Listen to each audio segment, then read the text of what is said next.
Imagine surviving war, plague and famine, only to be tossed aside, toothless, freezing and forgotten. In the Middle Ages, growing old wasn't a blessing, it was a slow, cruel punishment. Think growing old is tough now. Try doing it in the Middle Ages when surviving past 40 was basically an insult to the natural order. Forget cruises, grandkids and Sudoku. You didn't age gracefully. Back then you just got slower, smellier and more burdensome until someone kindly forgot to feed you for a few days. Wrinkles didn't earn you respect. They marked you as expired meat with a pulse. Congratulations, you beat the plague, now enjoy your victory round of joint pain, tooth rot and social invisibility. First, let's address the fantasy that old age back then was rare and revered. Wrong. Most people didn't even make it to the old category. The average life expectancy was about 30 to 35 years, which sounds horrifying until you realise that included infant deaths dragging the average down. But even without baby mortality stats skewing the numbers, if you made it to 50, people started whispering behind your back, either out of suspicion or because they thought you were some kind of forest witch who'd bargained with a crow god. There wasn't a sense of wisdom with age, only what are we going to do with this barely functional meat sack? And let's talk jobs, because retirement was not a concept. There was no pension, no rocking chair by the fire, no time to reflect on life with a mug of something warm. Nope, if your hands still worked, you worked. And if your hands didn't work, you still worked, just slower and more painfully while people sighed loudly behind you. The idea of golden years didn't exist. The only thing golden was the urine stain on your straw mattress because you couldn't get to the latrine in time. Of course, medieval society had a solution for that shame. Getting old was your own fault. Can't see any more, should have thought of that before living so long. Can't walk straight, must be possessed or lazy or cursed. The very community that once cheered when you survived a fever at age 5 now kind of wishes you'd tripped into a well. If you were lucky, your family still loved you. If you weren't, they accidentally left you out overnight in January and just forgot to check on you until spring. There was also the delightful bonus of becoming useless. Medieval life was brutally physical. Farming, hauling, mending, chopping, survival depended on doing not reminiscing. And once your body couldn't keep up, your value dropped faster than a peasant with dysentery. There were no second careers, no consulting roles, and certainly no cosy storytelling around the hearth, unless someone begged you to shut up. Lived experience meant little when everyone else was too busy digging turnips and avoiding death. Now some might say the church respected the elderly. They'd be wrong but sweet for thinking it. Yes, the church preached compassion and care, but only if you were either rich or already dead. Monks and nuns lived longer on average due to slightly better diets and less exposure to pitchfork accidents, but your average old villager, not so much. Parish records were often vague if they existed at all. Most elders faded out of the books just like they faded out of memory. If your bones weren't buried under a named stone, you didn't exist. If you were poor, you might end up in a mass grave with your name scratched out and replaced by another old beggar. Also pain. So much pain. Medieval medicine didn't know what arthritis was, but it sure knew how to ignore it. There were no canes, no painkillers and no orthopedic specialists, just herbal poultices and prayers to saints who specialised in backaches.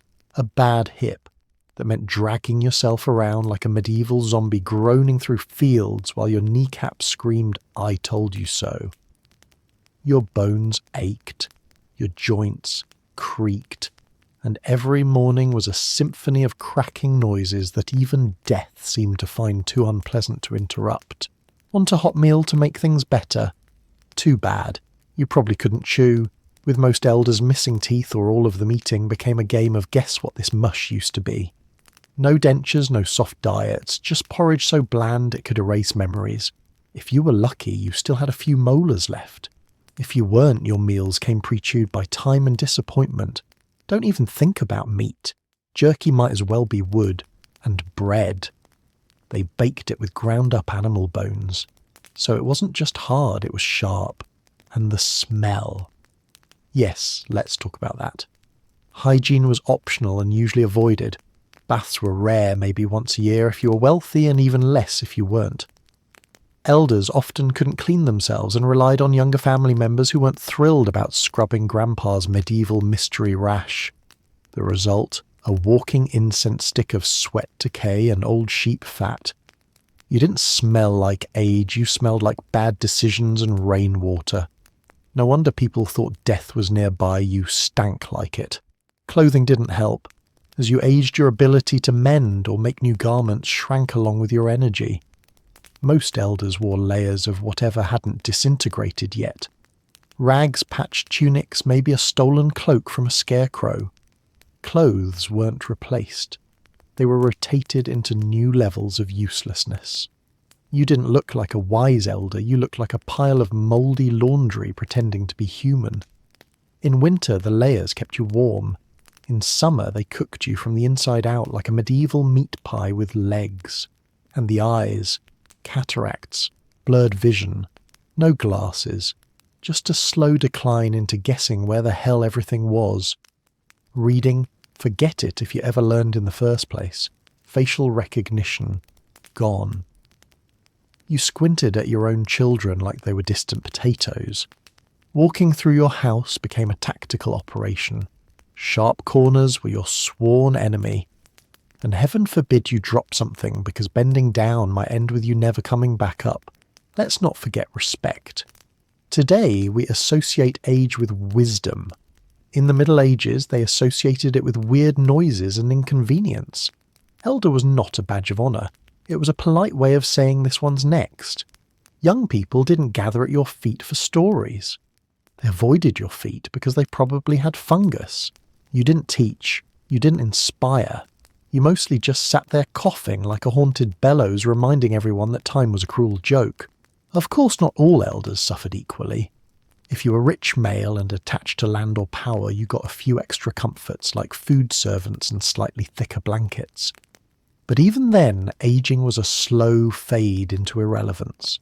Your land went to your son, your opinions went ignored, and eventually so did your presence. They might feed you and nod politely, but everyone was just waiting for you to die quietly so they could move into your room. So yes, living long in the Middle Ages meant one thing: suffering with a pulse. You weren't praised, you weren't cherished, you were tolerated barely, and if you got really lucky, they buried you with your name spelled correctly on a rock. But odds are you just became part of the compost heap of human history, remembered as that one who coughed a lot. So you've managed to live long enough in the Middle Ages to qualify as old. That's great, except your back's gone, your joints are throwing tantrums, and your organs are staging an internal rebellion. Naturally, you might hope for a bit of medical attention, maybe a kind soul with bandages and a warm broth. Instead, what you got was a guy with no formal training, a knife he used to carve ham last week, and a deep belief that your headache was caused by demons. Welcome to medieval healthcare, where the cure was often worse than the disease, and the only consistent prescription was pray harder. Let's start with the physicians. If you were lucky enough to live near a town that had one, and if you weren't broke, you might be able to see a doctor. But don't get too excited. Most medieval doctors believed your body was governed by 4 humours: blood phlegm, black bile, and yellow bile. That's right, your health was basically soup science. If you coughed too much, it meant your phlegm was moody. If you were sad, your black bile was having a dramatic episode. They didn't need x-rays, they just needed a bowl and a guess. The go-to treatment: bloodletting. And no, not the poetic kind. We're talking actual veins, actual blades, and actual bowls to catch your life juice. The belief was that letting out blood could balance your humours and restore harmony. Of course, it mostly just made you dizzy weak and, if unlucky, dead. Elderly patients already weak and brittle were prime targets for this medieval refresh button, and if you survived the first draining congratulations, you were probably scheduled for a second. Don't like knives? No problem, we've got leeches. Those squishy little vampires were the medieval equivalent of spa therapy. Just slap a few on your skin and wait for them to suck out your bad blood. The theory was that diseases were in your fluids and the leeches could suck out the sickness. What they actually did was suck out blood until you were pale enough to see your soul leaving. And for elders with thin skin and even thinner patients, it was like being tortured by slimy grapes with teeth. If you weren't rich enough for a doctor, you got the village healer, or worse, the barber surgeon. Yes, the guy who cut your hair also did amputations. One minute he's trimming your bangs, the next he's sawing off your infected toe with the same blade, barely wiping it between tasks. Sterilization wasn't a thing. Neither were gloves, hygiene, or second opinions. If you screamed, they told you to bite on a stick. If you passed out, they called it a success. Let's talk elder-specific ailments. Arthritis. Medieval doctors didn't know what it was, but they knew it made old people grunt and curse the sky. The solution: heated stones, mustard plasters, or being told to pray to St. Pancras, the patron saint of stiff joints. Cataracts. Well, there was a procedure involving a sharp stick poked into your eye to push the cloudy lens aside. If you're cringing, good. Because that was the official technique known as couching, and it often resulted in total blindness or infection. But hey, at least they tried. Toothaches were handled with even more medieval flair. If you had a rotten tooth, and let's be honest, you did, the standard cure was removal. An assistant held your head, and the dentist, possibly a blacksmith, yanked the tooth out with pliers heated in a fire. No anesthesia. Just raw pain and whatever scream your vocal cords could still produce. Afterward, they might rub crushed garlic or pigeon dung into the wound. Yes, that's a real thing. And if that didn't work, well, you probably had demons. Speaking of demons, mental illness in the elderly wasn't understood at all. Confused. You were possessed. Sad. You were cursed. Saying weird things. Welcome to your exorcism. Alzheimer's never heard of it. You were either a prophet, a madman, or just annoying. There were no care facilities, no diagnoses, and no patients. People tied confused elders to beds or left them outside to let God decide. This wasn't elder care, it was supernatural roulette. Now what about those charming medieval hospitals? Surely they had beds, medicine, and kindness. Sort of if you were lucky and dying. Hospitals were mostly run by religious orders, and existed more to prepare people for death than to cure them. Think hospice, but with more prayer and less comfort.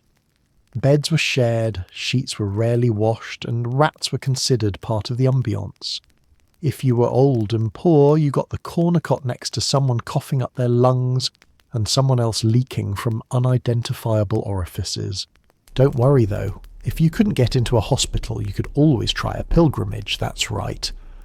Drag your arthritic, infected and half-blind body across miles of dirt roads in search of a holy relic that might heal you. People walked to shrines barefoot, bleeding, begging for mercy. Old men with festering sores were hauled in carts. Old women limped for days with the hope that Saint Whoever might blink in their direction. It was like medical tourism, but with more blisters and less success. Of course, some folk turned to local remedies.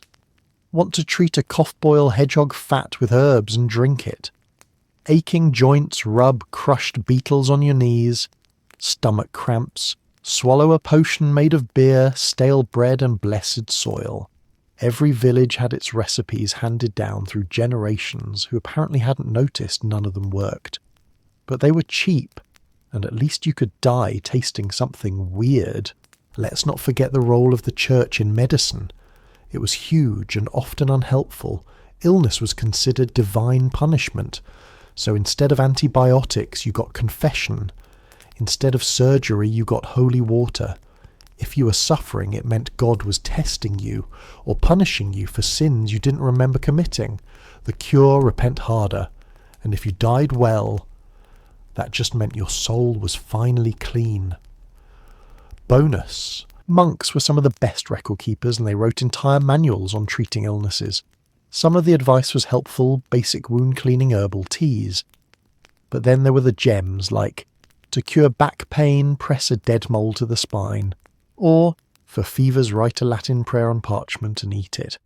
This wasn't medicine, it was a game of medieval Mad Libs, and if you were desperate enough, you tried them all.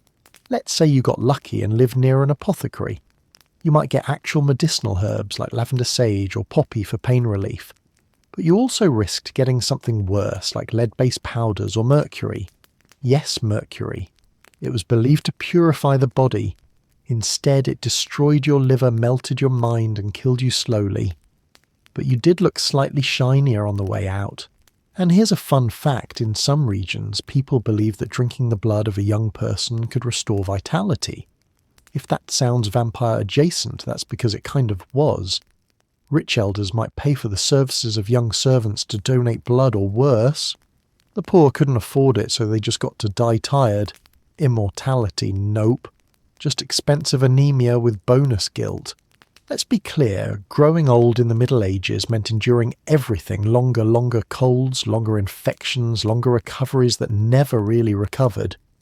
Every day was a negotiation between you and your immune system. Wake up with a sore throat. Could be nothing. Could be the start of 2 weeks of fever hallucinations and a priest at your bedside. Fall and scrape your knee. Better hope it doesn't get infected, because once the rot set in, the next step was amputation, and the only anaesthetic was strong ale and louder screaming. And through it all, through the sores, the fevers, the bad smells, and worse advice was the constant message: if you're old and sick, it's probably your own fault. You must have sinned. You didn't pray enough. You walked too close to the swamp. You stared too long at the moon. Medieval health was basically a conspiracy theory held together with twine and fear. There was no wellness plan, only survival improv. And if you finally reached the breath-rasping soul halfway out the door, you didn't die surrounded by flowers and lullabies. You died in a corner under a straw mat while someone muttered a rushed prayer and checked your pockets for coins. No morphine, no comfort. Just darkness, cold feet, and the quiet satisfaction of having somehow lost to a splinter. So next time you take an ibuprofen, give it a little kiss. Next time you Google, why does my elbow hurt, say thank you to science. Because in the Middle Ages you didn't get a diagnosis, you got bled, burned, blessed and buried. And if you complained, well clearly your humours were out of balance, probably too much yellow bile. Definitely not enough hope. Ah yes, medieval dental care, a tale of woe, blood and breath so toxic it could wither crops. If you think flossing is annoying today, imagine trying to maintain oral hygiene with a stick, a prayer and half a bucket of swamp water. Back then your teeth weren't whitened, they were surviving. And if they made it to your 30s without jumping ship, you were either a sorcerer or had never smiled in your life. Because here's the harsh crack truth. If you were old in the Middle Ages, your teeth were long gone and your gums were just there for decoration. Let's start with the toothbrush situation. Spoiler, there wasn't one. The closest thing was a chew stick, a frayed twig that you gnawed on until your mouth felt less haunted. Wealthier folks might use cloths dipped in wine or vinegar to scrub their teeth, which sounds luxurious, until you remember medieval wine often came with bonus mould. There was no concept of plaque cavities or bacteria. If your mouth hurt, it was either God's punishment or something you accidentally swallowed during a festival involving fire. Toothpaste. Oh, you sweet, innocent modern human. They didn't have Colgate. They had a delightful mix of ashes, crushed bones and herbs, which sounds like a potion to summon the dead, not clean your smile. Some even use burnt bread as tooth powder. Yes, bread. As if turning carbs into charcoal could somehow bring back dental dignity. Mostly, though, they didn't clean their teeth at all. They just hoped the rot stopped at the gum line. But rot it did. Oh, it did. Medieval diets were acidic, carb-heavy, and about as tooth-friendly as a rock concert in your mouth. Bread was a staple, but thanks to gritty flour ground between stone mills, it came with extra minerals like sand and groundstone. Chewing on medieval bread was like licking a gravel driveway. Every bite wore your enamel down like sandpaper until you were left with tooth stumps and regret. And then came the toothaches. The kind that throbbed in your skull, pounded with your pulse, and made you want to shove your head in a bucket of ice if ice existed. There were no painkillers, just herbal poultices or alcohol, and most of that alcohol was weak sour or already used to clean wounds. People tried clove oil garlic paste, or if truly desperate, just punching themselves until they passed out. But eventually the solution was always the same removal. Forceful, unapologetic and unanesthetized. Tooth removal was not an elegant affair. You didn't lean back in a comfy chair with a bib. You were held down by a few friends or livestock while the town tooth puller gripped a pair of iron tongs and hoped for the best. The tool of choice looked like a metal corkscrew attached to a bad decision. They'd twist and yank until either the tooth came out or your will to live did, often both. There was no concern for your jawbone, your nerves, or your lifelong fear of touch after that. And infections. Oh boy. The empty sockets often turned into pus-filled craters. Abscesses would swell until your face looked like a cursed potato. With no antibiotics, your options were one dye. 2, let it explode and hope it drained. Or 3, let a man with a rusty knife and a gut full of mead slice your cheek open while singing hymns. Death from dental infections was common, especially among the elderly whose immune systems were already playing hide-and-seek with the afterlife. Let's not forget the delightful condition known as trench mouth, a horrifying gum disease that turned your breath into a medieval weapon and your gums into bleeding nightmares. Old folks with no teeth often still had this condition just to keep things exciting. Their mouths bled, stank and hurt constantly. There was no relief, just gurgling noises and prayers that someone invented dentures before your next meal. Speaking of meals, let's discuss the real tragedy eating. Once your teeth gave up eating, turned into a guessing game between starvation and choking. Meat, out of the question. Vegetables only if boiled into tasteless sludge. Most elderly folks relied on porridge broth and gruel, the 3 pillars of culinary despair. If your family was poor, even those were rare, and you'd be chewing stale bread with your gums until your jaw dislocated out of protest. Dentures, you ask. Well, yes, sort of if you were wealthy and connected to the few parts of Europe where someone thought fake teeth were worth the effort. Early dentures were made from animal bones, wood, or the teeth of dead people. Yes, dead people. Tooth donations were a thing. So next time you're annoyed with your retainer, imagine biting into boiled oats with a mouthful of graveyard smiles. Of course, hygiene wasn't just about your mouth. It was about your whole face. Gums got infected, lips cracked, and breath turned so foul it could curdle goat milk. People chewed herbs like mint or parsley not because it worked, but because it made them feel less like human compost. In social gatherings, what few there were older folks were often kept at a distance, not out of disrespect, but because their mouths smelled like a butcher shop during a heatwave. Medieval artwork rarely showed elderly people smiling, and now you know why. There was nothing to smile with. A full set of teeth was a rarity even for the young. For the old, their mouths resembled collapsed mines, dark, dangerous, and filled with things that might bite back. Poets wrote about toothless crones and gummy beggars, not because it was dramatic, but because it was Tuesday, and even if you had a few teeth left, their quality was questionable. Yellowed, cracked, jagged, each one a ticking time bomb of agony. Chewing the wrong nut could snap your molar in half. Drinking too hot soup could trigger nerve pain so intense it made you hallucinate saints. And since nobody knew what a nerve was, they assumed you were either cursed or possessed. Old people babbling in pain were often mistaken for prophets or lunatics, sometimes both. Let's not forget the economic factor. Poor elders had it the worst because dental care, such as it was, cost money. Tooth pullers, healers, even herbs all came with a price. If you couldn't pay, you suffered, or you offered a trade labour livestock or favours. Sometimes entire families would pool resources just to yank out grandma's molar, and sometimes they wouldn't bother. After all, what's one more scream at night? Now, if you were in a monastery, things might be marginally better. Monks occasionally practiced early versions of hygiene, including mouth rinses and herbal remedies. But even in the most sophisticated places, dental care meant let's try something and see if it kills you. The balance was always pain versus death, and sometimes you just had to pick your favourite.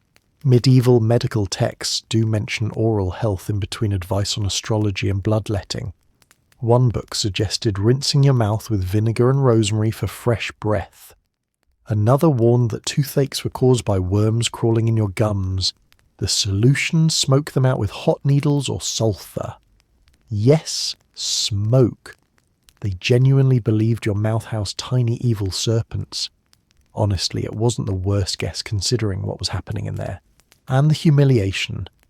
Let's talk about that. Losing your teeth meant losing dignity.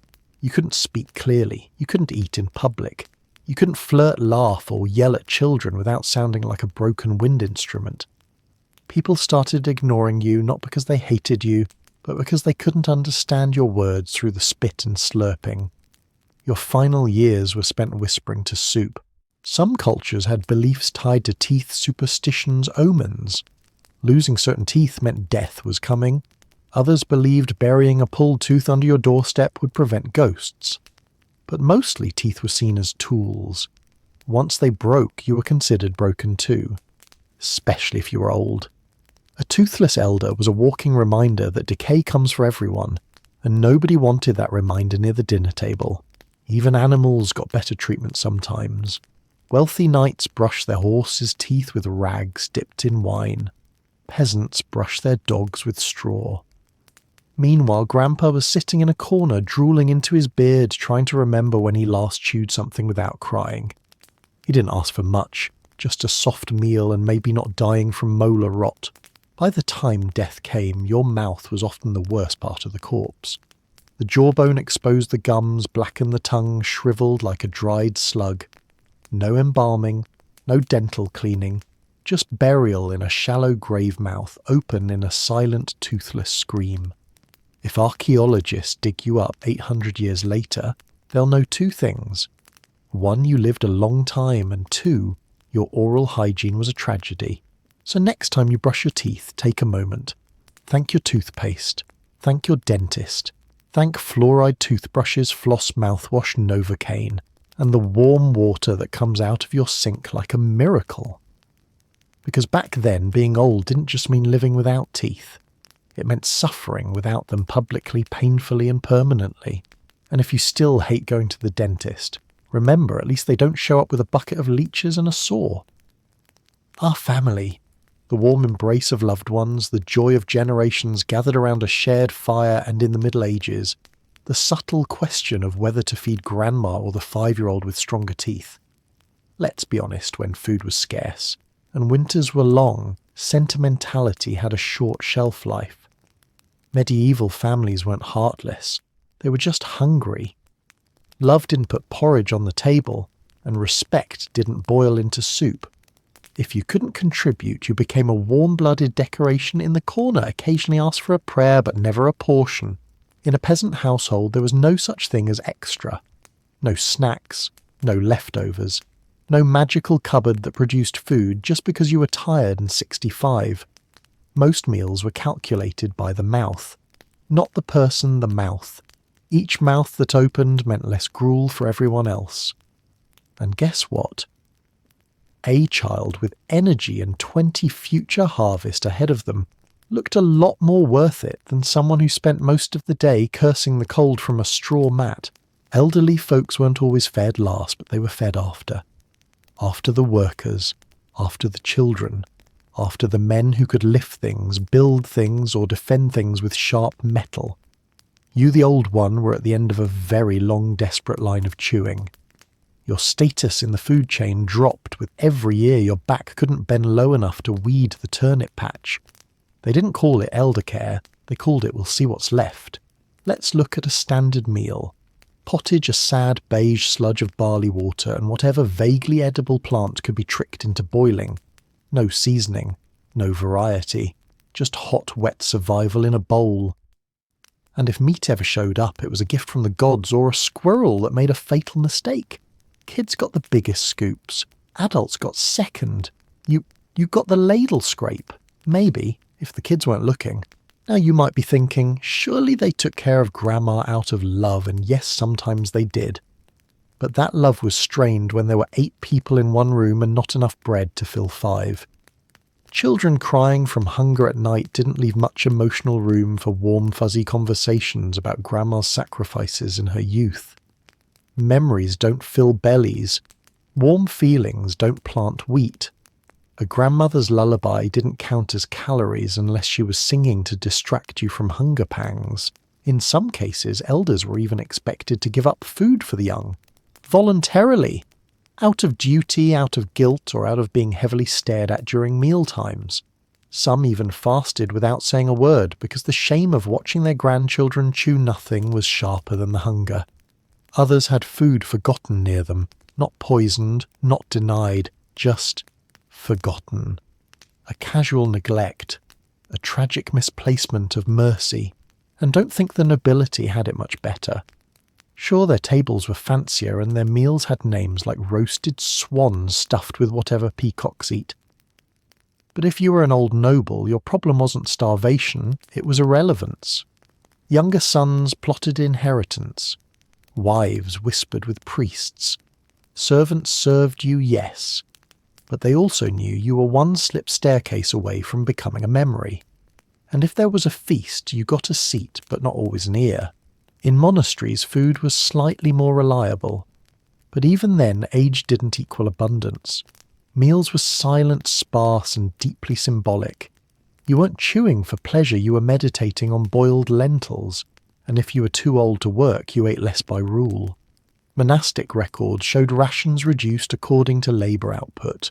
That's right, even God's house had a budget for old people's portions. Some families dealt with the elderly burden in darker ways. In certain rural parts of Europe there were stories, quiet, whispered ones about forest walks. The tale goes, an elder is offered a nice walk taken deep into the woods, and then the family returns with one fewer mouth to feed. Was this common? No. Was it real? Debated. Was it feared? Absolutely. The idea that you could be gently lost for the good of the group haunted every feeble winter cough. And then came the social stigma. Being old and hungry wasn't just painful, it was shameful. Begging was humiliating, especially when everyone remembered you as the one who used to carry sacks, plough fields, or stitch tunics with eyesight sharp enough to pierce a flea. Now you sat near the church steps, hand outstretched, while children passed you the same way they pass manure carts, holding their breath and looking away. There were few institutions to help. Almshouses existed, yes, but they were rare, overcrowded and underfunded. Entry often required land favours or divine luck. The rest relied on the charity of their neighbours, which was another way of saying, maybe you'll get soup, or maybe they'll throw you a bone, literally. No one kept track. No one audited. You either ate or you didn't. And nobody missed the dead for long when they'd already been starving for months. Let's zoom in on a real example, harvest failure. When crops died due to frost flood pests or general medieval misfortune, entire villages entered crisis mode. Rations were halved and priorities kicked in fast. Elders became walking guilt traps. Some wept when given food. Others refused altogether. It wasn't noble. It was instinct ancestral self-erasure to protect the young. The tragedy. The kids never remembered the sacrifice. Hunger leaves little room for legacy. Elder women, especially widows, were hit hardest. With no male protector and no land claim, they were legally and economically invisible.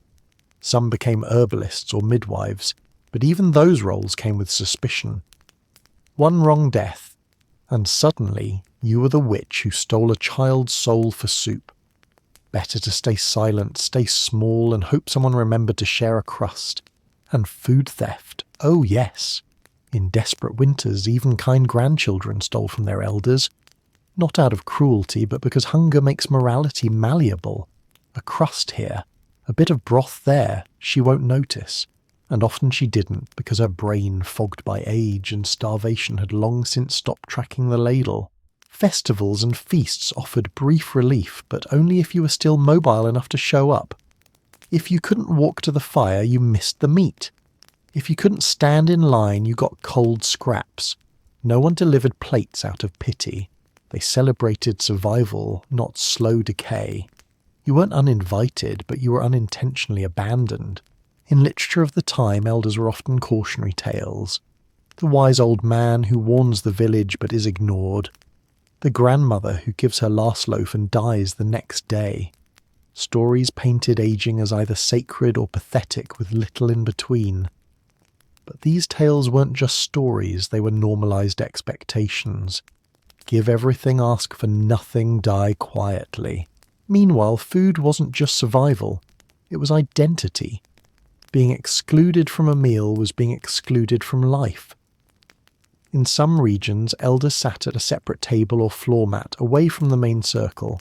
They weren't exiled, just sidelined. Their voices faded with every spoonful they didn't get to taste, and when you died, your belly was often empty. Many skeletal remains of elderly individuals from medieval graves show signs of malnutrition, shrunken jawbones, porous bones, worn enamel from chewing soft-only food. You didn't just die of old age, you died starved of worth. A slow fade bite by bite, until your body finally agreed with society you've had enough. So the next time you're surrounded by family passing dishes arguing over pie flavours, take a moment. Appreciate the absurd miracle of eating what you like when you like, in the presence of people who still think you matter, even if you're not planting wheat at dawn. Because in the Middle Ages, love had a limit, and that limit was usually a bowl of boiled barley. And if your grandkid whines about eating vegetables, just smile, at least they're eating. Modern fashion has its issues, sweatshop ethics, fast fashion waste, that one friend who insists Crocs are stylish. But at least nobody's dressing you based on how close you are to death. In the Middle Ages, if you were old, your wardrobe wasn't a style statement. It was a resignation letter sewn from potato sacks. You didn't age into elegance. You aged into irrelevance, and your clothes made sure everyone noticed. There were no Golden Girls cardigans or cosy fleece-lined slippers for the elderly. No age-appropriate collections at the medieval Zara. Just layers, thick, itchy, tattered layers handed down from people younger, healthier, and recently deceased. Clothes didn't follow trends. They followed gravity mould and the economic food chain. If a shirt had 3 holes and only 2 sleeves, congratulations, it was officially elderwear. Textile production in the Middle Ages was expensive, time-consuming, and often a communal effort. Spinning, weaving, dyeing, all of it took hours of labour and buckets of sweat. So every shirt, tunic or hood was precious, which meant the old didn't get new clothes. They got used clothes. And when those clothes got too worn for younger people, they finally landed in the laps of grandma and grandpa, like some holy relic of broken seams and permanent body odour. Let's talk about material. Linen if you were lucky, wool if you were warm, burlap if you were doomed.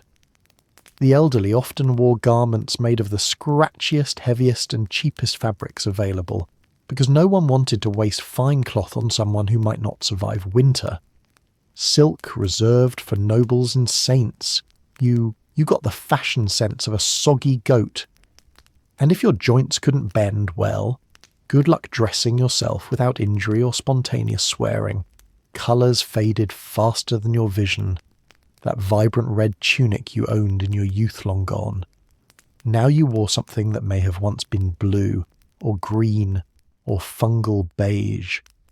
Dyes were costly and often toxic, so most elder garments were colourless by default or bleachy by accident.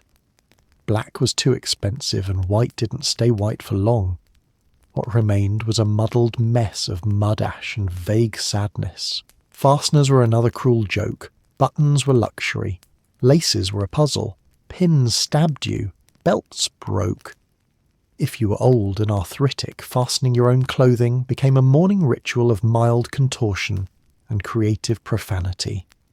Most elders either tied things in loose knots or just let gravity handle the draping.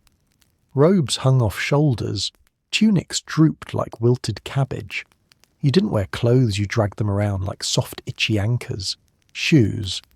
Barefoot was common, especially for peasants. But if you did have shoes, they were either wooden clogs that doubled as medieval torture devices, or thin leather wraps that fell apart faster than your knees. Old people with swollen feet and bunions had no orthopedic options, just sandals with twine and a prayer.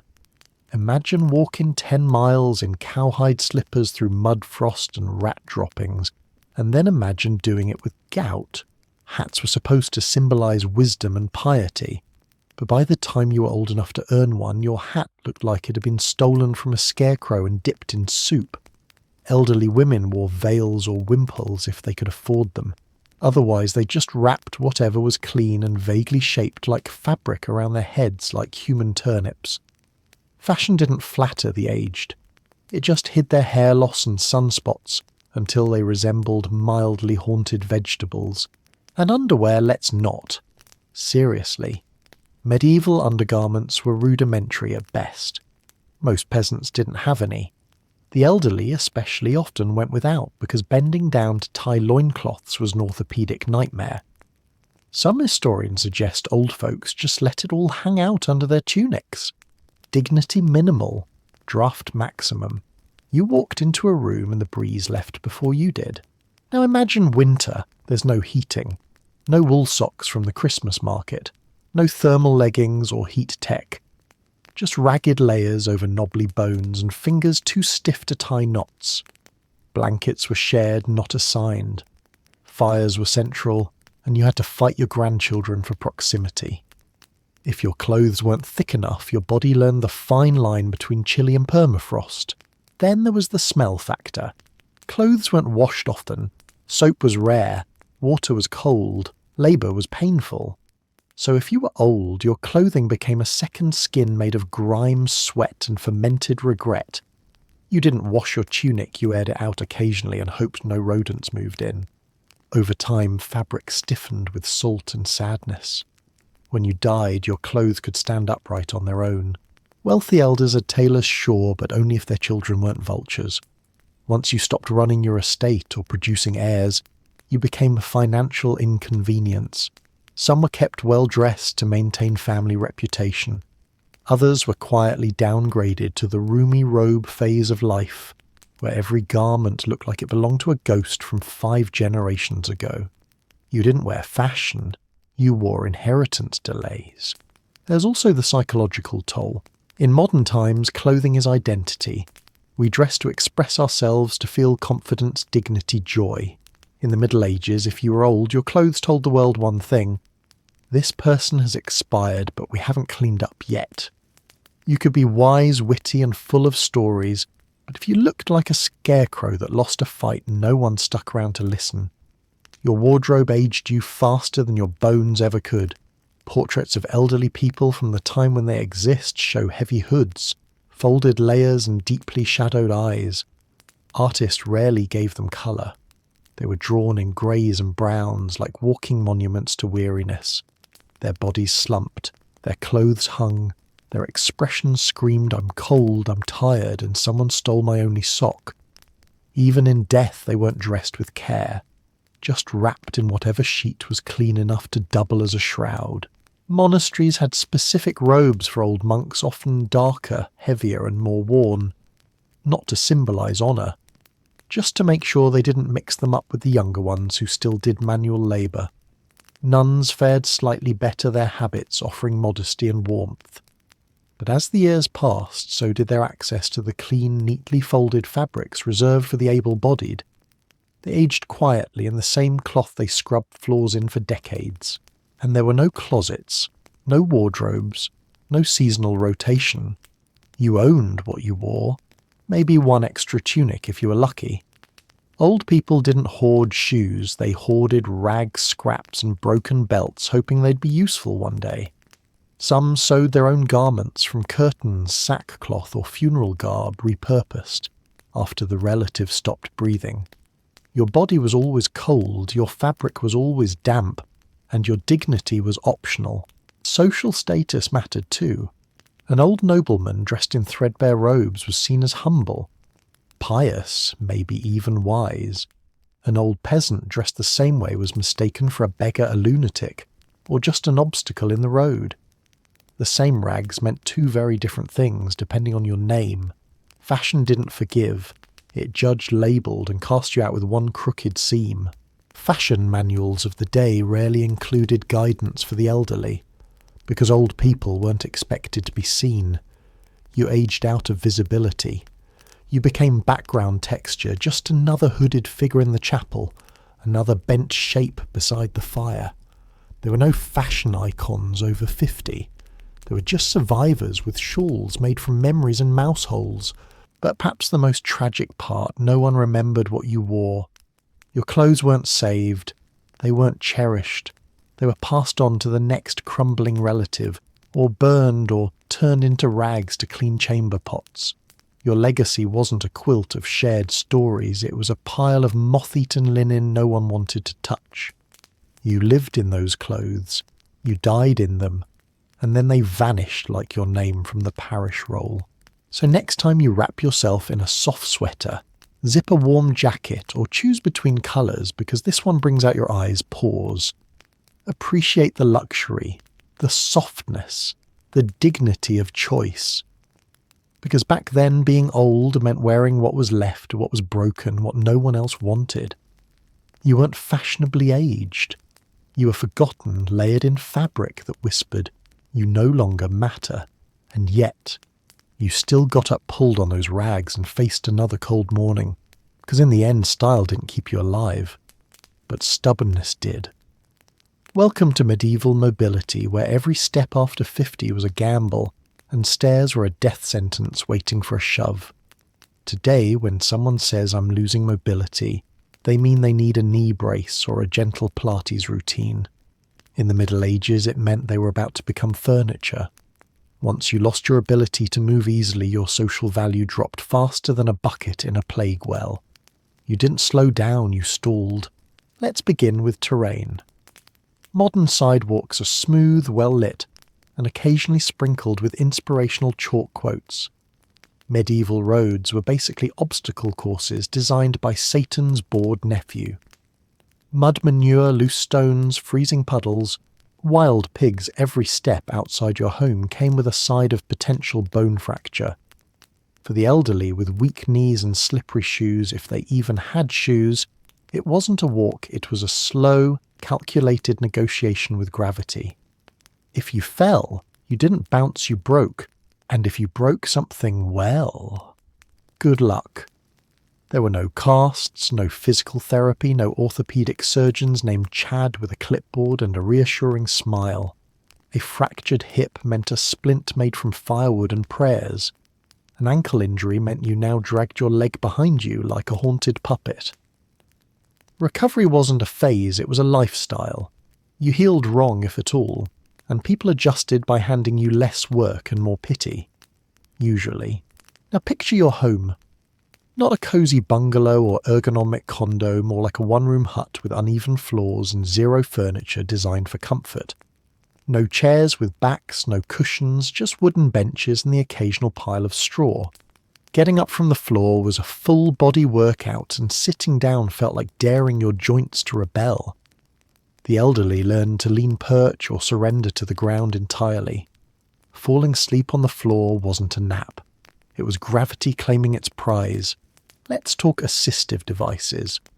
Walking sticks existed, yes, usually carved from whatever branch was lying around and not being used as firewood. But there were no canes with rubber tips, no fancy hand grips, no height adjustments, just a stick, and your desperate hope it didn't snap mid-step. No walkers, no crutches that didn't double as weapons, wheelchairs. Only an imagination, and maybe the dreams of saints. And you had to move. There was no concept of aging in place. You got up to fetch water, gather firewood, feed animals, or stumble to church so God could watch you suffer up close. Every task required motion, hauling buckets, bending to weed, lifting children who cried whenever you got near. If you couldn't move, you couldn't contribute. And if you couldn't contribute, you slowly melted into the background, like a blanket that used to be useful but now just smells like regret. Elders with chronic pain had two choices: keep moving through agony, or stop moving and become a static object people stepped over. There were no painkillers, no heating pads, no massages, unless you counted your joints grinding together as internal friction therapy. Some used herbal poultices, others drank themselves into dullness. Most just grunted through life like arthritic oxen with a martyr complex. Every step was a symphony of creaks, snaps, and whispered profanity in Middle English. If you lived in a town, streets were narrow-cobbled and built without mercy. If you lived in the countryside, you were lucky if the dirt path didn't turn into a mudslide by noon. Carrying anything, firewood baskets, your own dignity meant walking with purpose, while nature actively tried to pull you down. It was as if the earth itself had made a pact with your knees. You bend, I break. And stairs. Don't even get started on stairs. Castles, monasteries, even basic cottages often had ladders instead of stairs. Vertical wooden death traps. Want to reach your sleeping area in the loft? Better start climbing Grandpa. Don't forget your arthritic hips and shaky grip. Every night was a gamble. Will I make it to bed, or will I collapse mid-step and become part of the floor decor? And in the morning the descent was even worse, because going down meant relying on muscles that had stopped listening 3 winters ago. Bathrooms were far. Outhouses were often across the yard over some uneven ground, through a gate and into a pit of frozen mud. If you couldn't walk that far well, chamber pots existed, but not everyone had them. Some elders simply had accidents which added humiliation to immobility. A slow shuffle to the latrine could become a tragic public spectacle. There was no privacy, no forgiveness, and definitely no scented candles. In wealthier homes, servants might help the elderly move around. But help usually meant dragging, pushing, or hoisting with grunts and limited finesse. No slings, no lifts, just brute force and occasionally a wooden chair with wheels, if someone was really innovative. More often old folks were carried like sacks of wheat, awkward creaking and probably upside down. Dignity was not part of the package. In cities, some older beggars were seen crawling through alleys, dragging themselves on boards with wheels or just their own calloused limbs. Children would laugh. Clergy might offer alms. Others threw things. To be immobile was to be pitied, feared, and sometimes mocked. You weren't a person, you were a lesson in mortality. Religious processions didn't wait for you. Festivals didn't accommodate your pace. If you couldn't keep up, you were left behind. That's not poetic exaggeration. Elders who couldn't walk often missed church, missed communal meals, missed family milestones. They weren't invited, they simply weren't capable. And no one rearranged the event because Grandpa's hip was feeling demonic again. Even sitting became a challenge. Without cushions or lumbar support, you either sat stiffly on wood or slumped against a wall like a discarded robe. There was no such thing as resting comfortably. It was always either resting painfully or falling asleep and waking up numb from the neck down. People didn't ask how you were doing. They asked if you were still doing. In monasteries, older monks were sometimes assigned light duties like sorting beans or copying texts if their hands weren't shaking too much. But even then they had to walk to their duties. No transportation, no exceptions. You either showed up or you were replaced by a younger monk with functional knees and fewer theological complaints. In God's house, even patience had a physical requirement. The psychological toll of losing mobility was enormous. Imagine watching life happen while you sit stuck in one spot, slowly growing into your chair like a tree root. You become background noise in your own story, no longer the one doing just the one being done to. No more control, just waiting, for help, for food, for the next time someone remembers you exist. Some tried crawling, literally crawling, on hands and knees, dragging their failing bodies through doorways across courtyards, down church aisles. It wasn't symbolic, it wasn't dramatic. It was just the only way forward when your leg said no and your willpower whispered yes.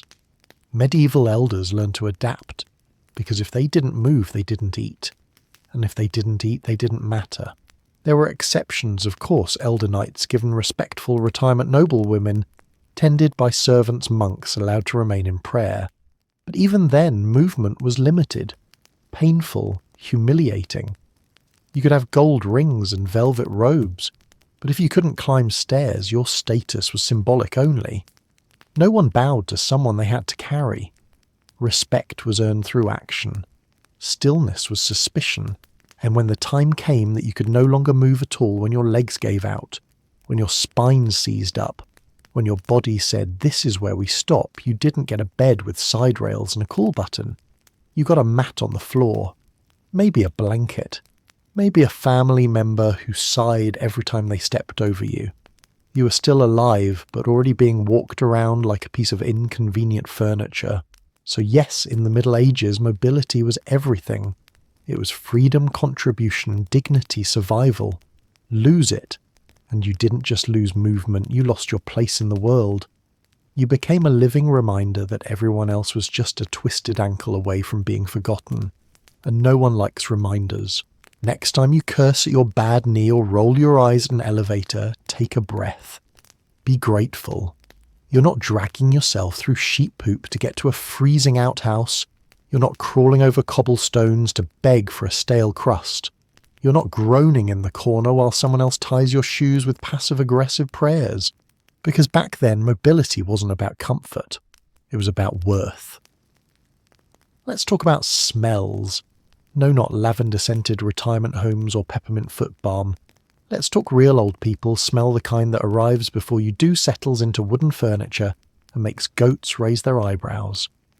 In the Middle Ages, being elderly meant you carried a fragrance not by choice, but by historical design.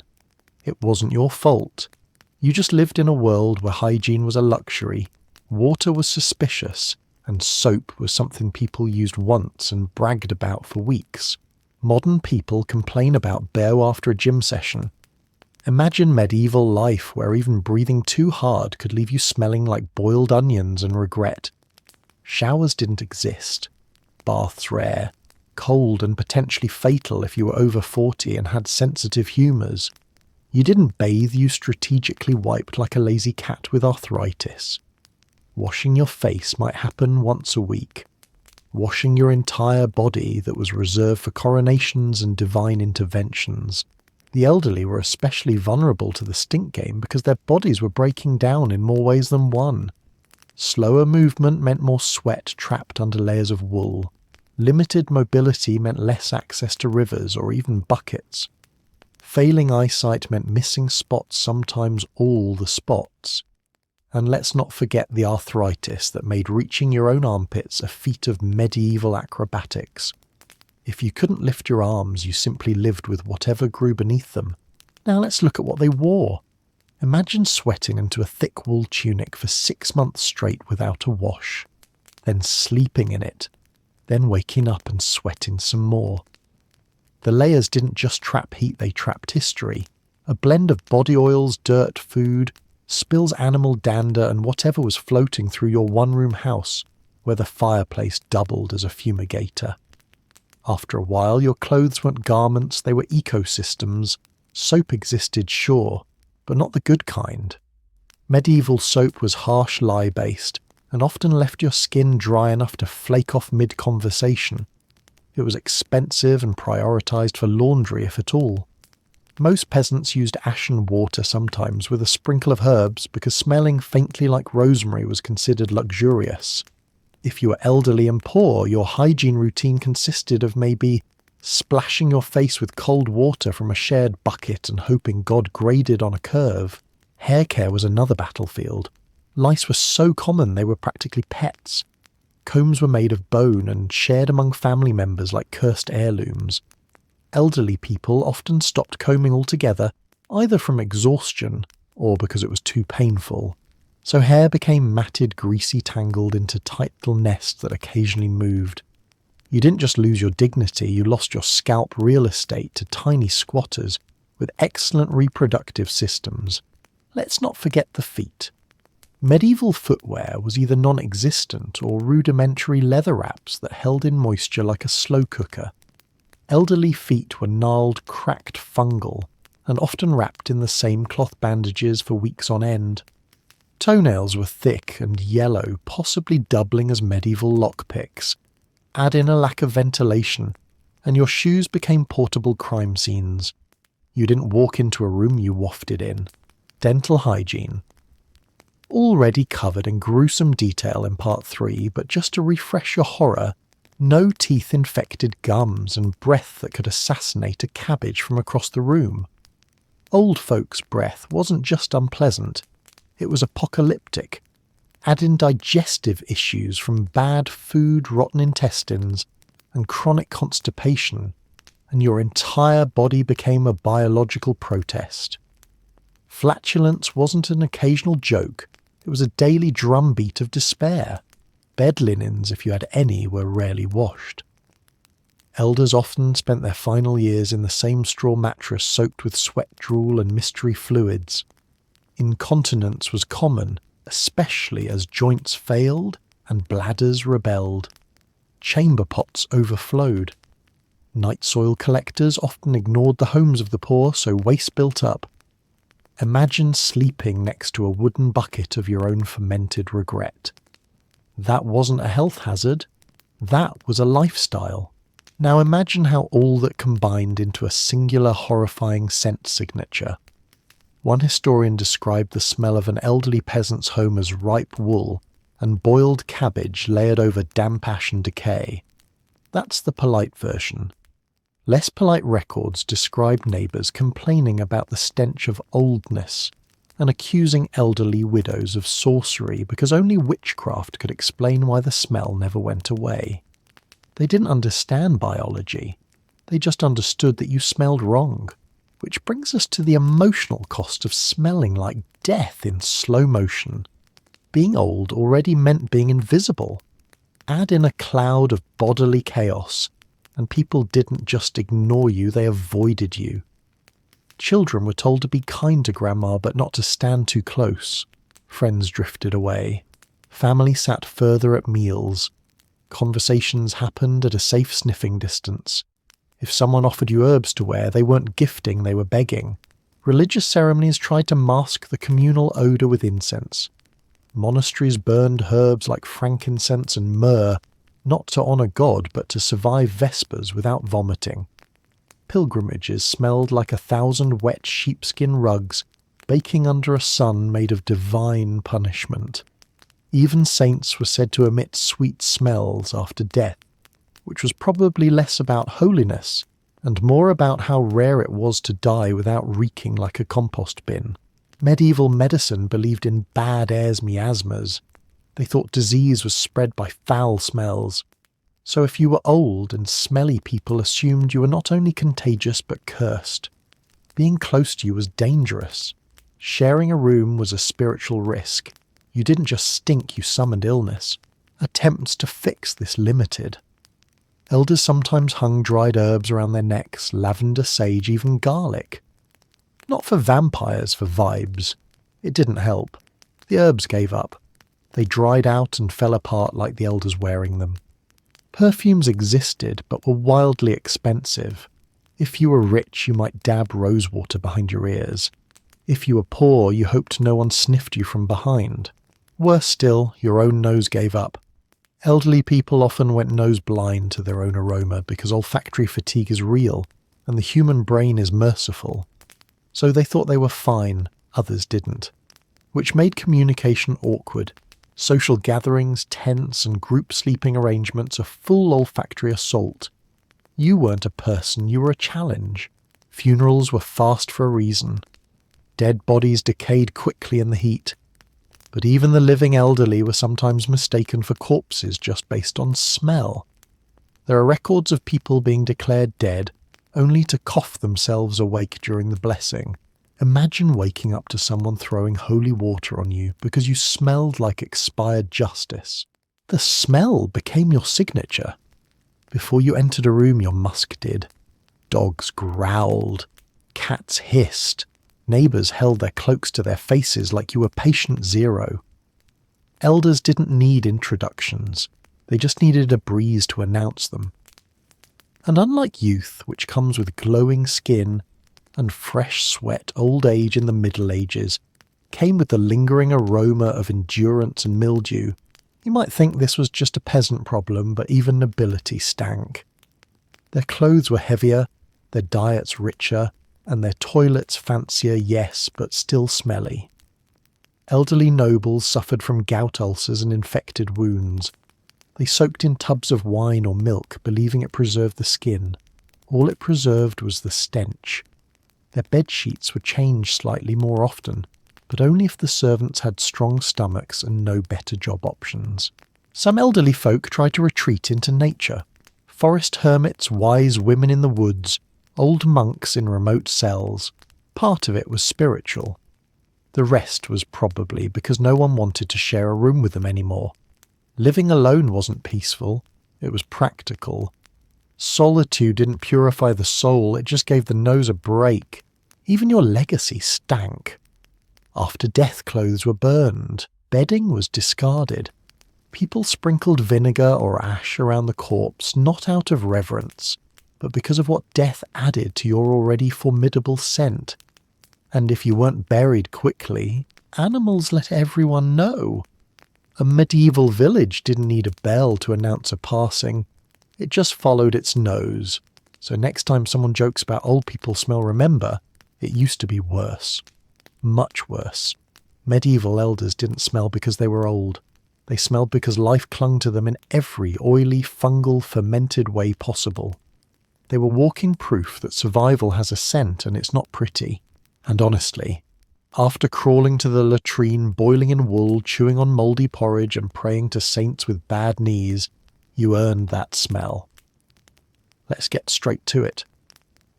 Going to the bathroom in the Middle Ages was not a routine, it was a risk assessment. For the elderly, it wasn't just about relief, it was about survival. Each bathroom break was a logistical operation with the potential to end in embarrassment injury, or a surprisingly swift meeting with the afterlife. Forget padded toilet seats and ergonomic bidets. This was medieval toileting, raw, exposed and terrifying.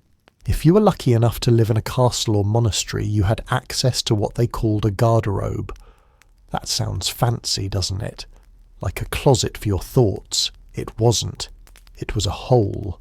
A vertical chute built into the outer wall, leading directly to the open air or a pit of doom. You'd sit on a cold stone plank, your aging backside hanging over a void, praying that a strong gust of wind didn't return the favour. Most garderobes didn't have railings, handles, or even walls high enough to lean against, which meant for the elderly, those with shaking knees and unpredictable balance, every visit to the toilet felt like tightrope walking over a canyon of excrement. A single misstep. Your medieval history. There are actual reports of people falling into latrine pits and dying. Some didn't die immediately, they just got stuck in poop for hours, sometimes days. Peasants, of course, didn't have guardrobes. They had privies, a charming euphemism for wooden sheds over shallow holes. These were built out back across the muddy yard, past the chickens behind the woodpile, and through a series of increasingly unstable stepping stones. In summer they stank. In winter they froze. And in all seasons they were breeding grounds for flies, rats, disease, and deep existential questions about the value of indoor plumbing. Now imagine you're 70 years old. It's raining. Your knees are screaming. Your stomach is making ominous medieval gurgles. You reach for your cane if you have one and begin the slow, slippery pilgrimage to the privy. Every step is a gamble. Will your foot sink into manure? Will you fall in mud? Will a dog follow you and knock the door open mid-process? Bathroom privacy was more of a rumour than a reality. And once you got there, good luck squatting. The elderly didn't have toilet seats, they had holes in planks. If your joints weren't cooperating, you hovered. If your aim was off, you cleaned it up maybe. Falling backward meant a concussion. Falling forward meant you didn't talk about it. Many just chose to not go at all, holding it in until something inside surrendered or exploded. Nighttime was worse. Going outside after dark meant navigating in total blackness. No flashlights, No torches unless you wanted to drop it and light the hay on fire. Some elders used chamber pots buckets placed beside the bed, but those had to be emptied by hand in the morning, usually by the same old person who just spent the night filling it. Dignity was a luxury item not included with the pot. And the smell. The chamber pot was the emotional support companion of old age, and it smelled like one. Many elders kept it under their straw mattress, or beside the hearth next to the fire and the soup pot. Let's just say medieval multitasking wasn't always hygienic. You stir one too quickly, you might mix up the contents. If you think that's horrifying, so did they. But when survival is the goal, you stop being picky about where the pee goes. The contents of chamber pots were sometimes dumped out windows onto the street into alleys, or just into public drains.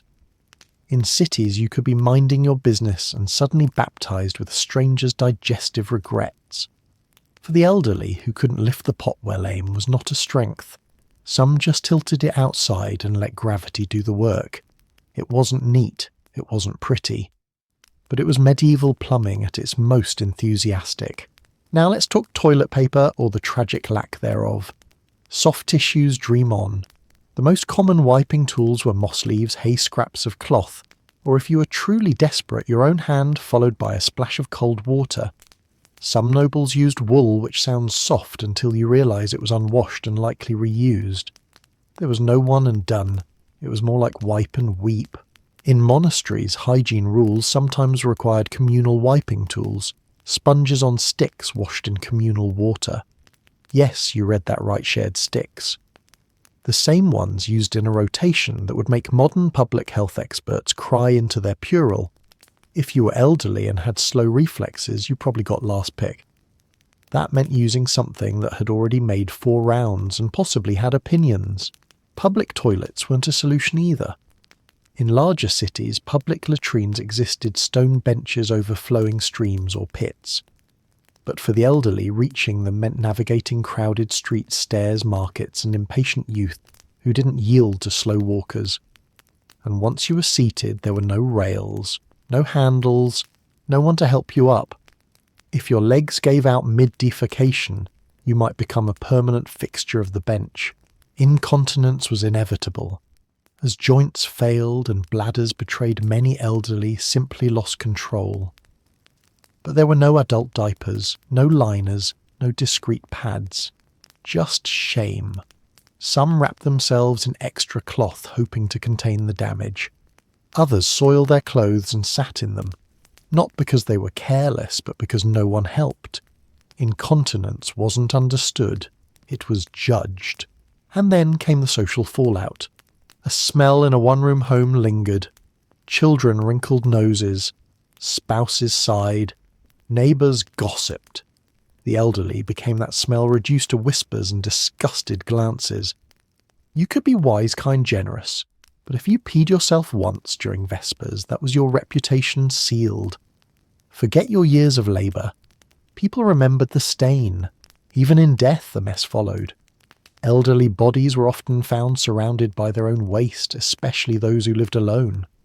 Washing the corpse was a grim task. Priests sometimes refused to bless bodies that weren't clean. Death didn't forgive your bladder, it just froze it. Some tried to prevent all this. They fasted, ate less, drank less. But dehydration didn't stop time.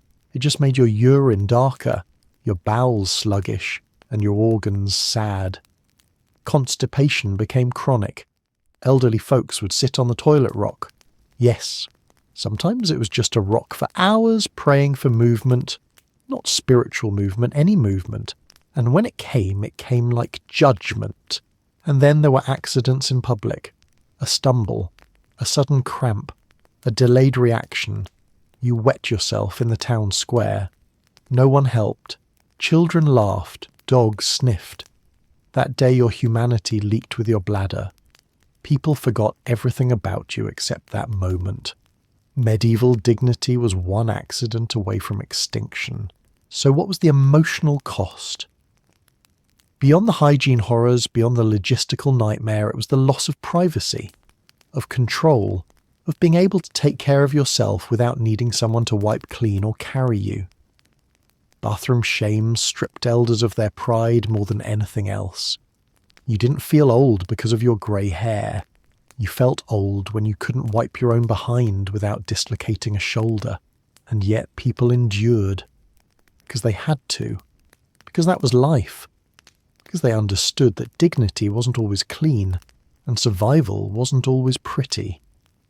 They crawled to the outhouse, limped back, soaked in rain, changed their rags with aching hands, and prayed for a day with fewer leaks. Because tomorrow would come, and with it, another gamble. So next time you sit on a heated toilet seat in a private bathroom with scented candles and triple-ply paper, just pause, close your eyes, and whisper a thank you to every ancestor who suffered on a freezing stone plank above a river of human despair. Because in the Middle Ages, going to the bathroom wasn't a break, it was a battle. Loneliness in the Middle Ages didn't come as a surprise, it came as a guarantee. Growing old didn't mean becoming wise and revered, it meant becoming quiet, invisible, and frequently left behind. There were no retirement parties, no farewell speeches, no grandchildren flying in for a surprise celebration. Just a slow fading from relevance as the world around you moved on without looking back. In many ways, loneliness was not a symptom of aging, it was its crown. Your usefulness defined your presence. As long as your hands could spin, sew, lift, reap, dig, or cook, you were needed. But the moment your strength faltered, so did your welcome. The chair by the fire was no longer yours by right, but by permission. And permission could be withdrawn with a glance aside, or simply by no longer being spoken to. In crowded peasant huts surrounded by family and livestock, one might assume that solitude was rare. But emotional isolation can bloom in the busiest rooms. You could sit among your children and grandchildren and still feel miles away. They spoke of weather marriage and harvests, you listened, but no one asked what dreams still danced in your heart, what regrets clung to your chest. And so you learned to keep quiet. Even among nobles, age had a way of thinning out the dinner invitations. A once prominent matron or knight after too many winters became a shadow in the hallways. Too slow to attend hunts, too deaf to enjoy music, too tired to dance. They were honoured in stories, toasted in speeches, but mostly left alone to sip their broth in silence, surrounded by echoes of the past. Widowhood was common and early. Life expectancy didn't favour long marriages. When your spouse died, the house felt colder.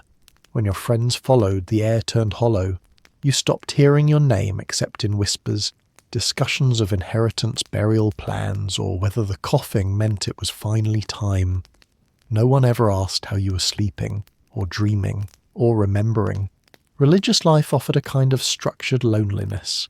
Elderly monks and nuns had their duties, their prayers, their candlelit corridors. But those walls could not shelter the ache of time. The younger novices whispered in corners, unaware that the old once knelt faster, walked straighter, laughed louder. They became relics in human form, admired, obeyed, but rarely seen. And what of those who lived alone, the widowed weavers, the toothless shepherds, the herbalists at the forest edge? They spoke to birds to whine to the fireplace because people had long since stopped listening. A knock at the door became a momentous event. A single visitor could light an entire week, but usually no one came. Holidays made it worse. Feast days brought crowd, processions, laughter. You might shuffle into the church, take your place on a bench far from the noise, and watch the young clasp hands and share bread. No one sat beside you, unless every other space was taken. Your smile was met with polite nods. The moment Mass ended, the world flowed around you like a stream past a stone. Sickness amplified the silence. There was no hospital, no hourly nurse visits. If you became ill, you lay in bed listening to the sounds of life in the next room. Footsteps, pots, clanging laughter that didn't need your participation. If someone remembered to bring broth, you were grateful. If they didn't, you reminded yourself not to expect too much. And yet there were moments of light. A child, curious and unfiltered, might sit beside you and ask questions. Did you ever see a knight? Was it true you danced with a prince? What's the saddest thing you ever saw? And for that moment you lived again. You spoke and someone heard. Not out of duty, but out of wonder. But children grew, and wonder faded. And then came the days when no one asked any more. You told your stories to the hearth, to your own trembling hands. You watched the sky for hours, naming the clouds as if they were old friends, because in truth they were. Villages had no therapists, no senior clubs, no group yoga for the elderly. Just the fields, the animals, the church bells, and your own thoughts. And sometimes those thoughts grew heavy. Not dark, just tired. Tired of being remembered only when someone needed wool carded or tales of how things used to be. Even the rhythms of the day betrayed you. Others rose at dawn with purpose. You rose with aches. They spent daylight chasing harvests or horses. You measured time by how long the soup took to boil. At dusk they shared laughter over bread and ale. You listened smiling from a distance, pretending to be full. There were, of course, the village gatherings, seasonal fairs, markets, processions. You were welcome in theory. But crowds moved fast. Jokes relied on context you'd missed. Conversations spiraled away before you could catch them. You nodded and sipped cider, your silence mistaken for serenity, not exclusion. And so many elderly retreated inward. They spoke more to saints than to neighbours. They carried on long conversations with the dead husbands, wives, siblings who had passed but never truly left. A scarf still smelled faintly of her hair. A walking stick still bore his fingerprints. These ghosts were kinder than the living, and yet they never blamed the young. They remembered being young once, too busy, too distracted, too proud to slow down. They had done the same to their elders. The wheel turns, and so they forgave. Not because it was noble, but because it was the only way to stay soft in a world that had hardened against them. Evenings were the hardest, when the fire burned low and the voices outside died down and the stars stared in through crooked shutters. You sat by the embers unmoving, watching the red fade to grey, not waiting for anything, just remembering. Memory became your companion, regret its shadow. Sometimes a song would drift in from the tavern, a melody you hadn't heard in decades. And suddenly you were 20 again, spinning in a circle, laughing alive. But the song ended, and the silence returned deeper than before, and still you didn't cry, because there were no tears left, just echoes, and yet this too was a kind of grace, a quiet nobody disturbed, a solitude no one could take. You belonged to no one, but you belonged to yourself. And in a world where everything else had been given away that was something, a small defiant peace, because loneliness in the Middle Ages wasn't just the absence of others, it was a whole climate, a culture, a permanent winter of the soul. And still they endured, not because they had to, but because some part of them still believed in spring. Entertainment in the Middle Ages wasn't so much about excitement as it was about not going mad. If you didn't die of boredom, that alone was cause for applause. There was no Netflix, no board games with tiny wooden tokens, and certainly no scrolling through your device. Your entertainment was whatever happened to be within arm's reach, a lump of wood, a passing bird, or the slow theatrical spread of mould on a forgotten piece of cheese. The trick was to convince yourself it was fascinating. Most days the show was life itself. You could sit on a stool outside your hut and just watch. Chickens ran after bugs, dogs ran after chickens, children ran after dogs, and someone always ended up face first in mud. That was your morning comedy. If someone broke a cartwheel or dropped their turnips, that was slapstick. The peasants didn't need jesters, they had gravity and misfortune. For the elderly especially, the art of being entertained by nothing at all became a spiritual discipline. They stared at firewood, counting the cracks. They watched bread rise hour by hour. If it hissed or cracked while baking, it was thrilling. If the goat coughed in a peculiar way, it was discussed for days. One didn't need a plot twist, just a change in the weather was enough. In some villages, a gifted whistler or a man who could juggle 3 turnips became a celebrity. If a woman could sing a tune without going too flat, she was a diva of the local green. Children followed her around like groupies, but eventually even she would run out of songs or breath. And so the villagers returned to their favourite show clouds, moving slightly faster than expected. Church bells marked the rhythm of the day and doubled as entertainment. You knew what time it was when the bells tolled, but sometimes they rang at odd hours, and you could spend hours speculating why. Was it a funeral, a fire, a wedding, or did someone's son just knock the bell rope in drunken confusion? Regardless, it gave everyone something to talk about. Feast days were the Super Bowl of peasant life. If the bishop came to town or someone important died, the entire community dressed up in their least dirty clothes. There might be a procession, a puppet show, or if fortune smiled, a donkey painted to look like a dragon. This, for many, was the peak of dramatic spectacle.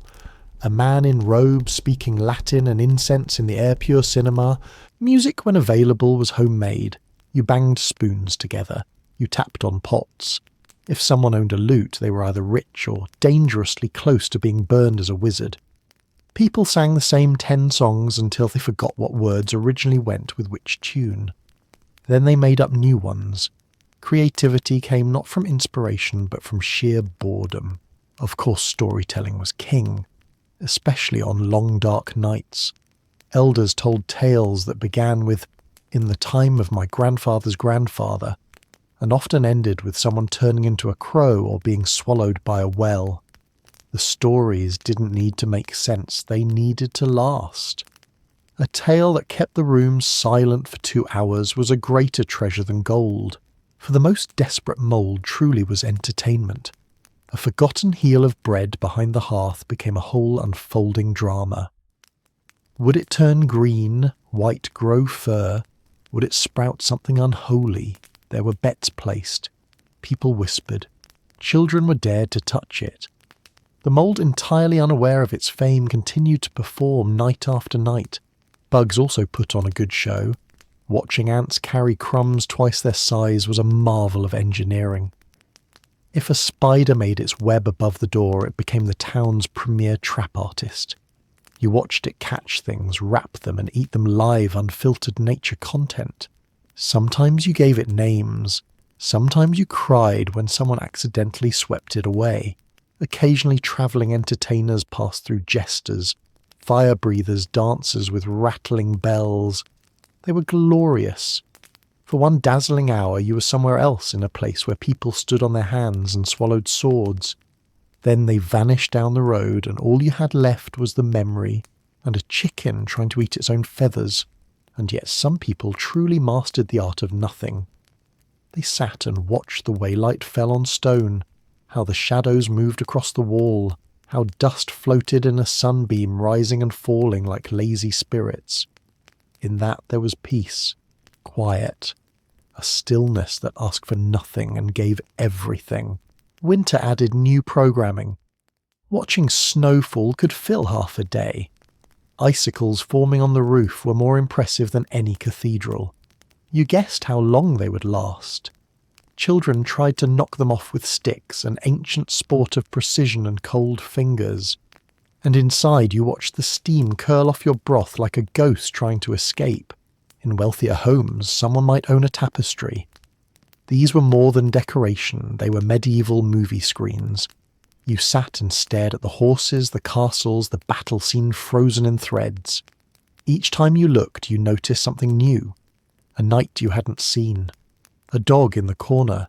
A man suspiciously missing one hand. Mystery, romance, and suspense all on wool. The market was also a kind of theatre. People bartered, bickered, and boasted. A man trying to sell a 3-legged pig became a tragic hero. A woman fighting over the price of onions became a comedic lead. You didn't need dialogue, you read it in their faces. You followed strangers like they were characters in a play waiting to see if the basket would fall or the apple would be stolen. And let's not forget arguments. Public shouting matches were better than any performance. Two men throwing words like stones over whose goat chewed, whose fence post riveting. Women bickering over church seating arrangements. Dramatic genius. The entire village would gather pretending not to watch while watching very, very closely. Of course you had to make your own fun too. Some people carved little dolls from bones or wood. Others braided rope in increasingly complex patterns. One man in every village was always trying to invent something with gears. It never worked. But he was trying, and that was enough. Everyone rooted for him. Even illness provided a twisted kind of entertainment.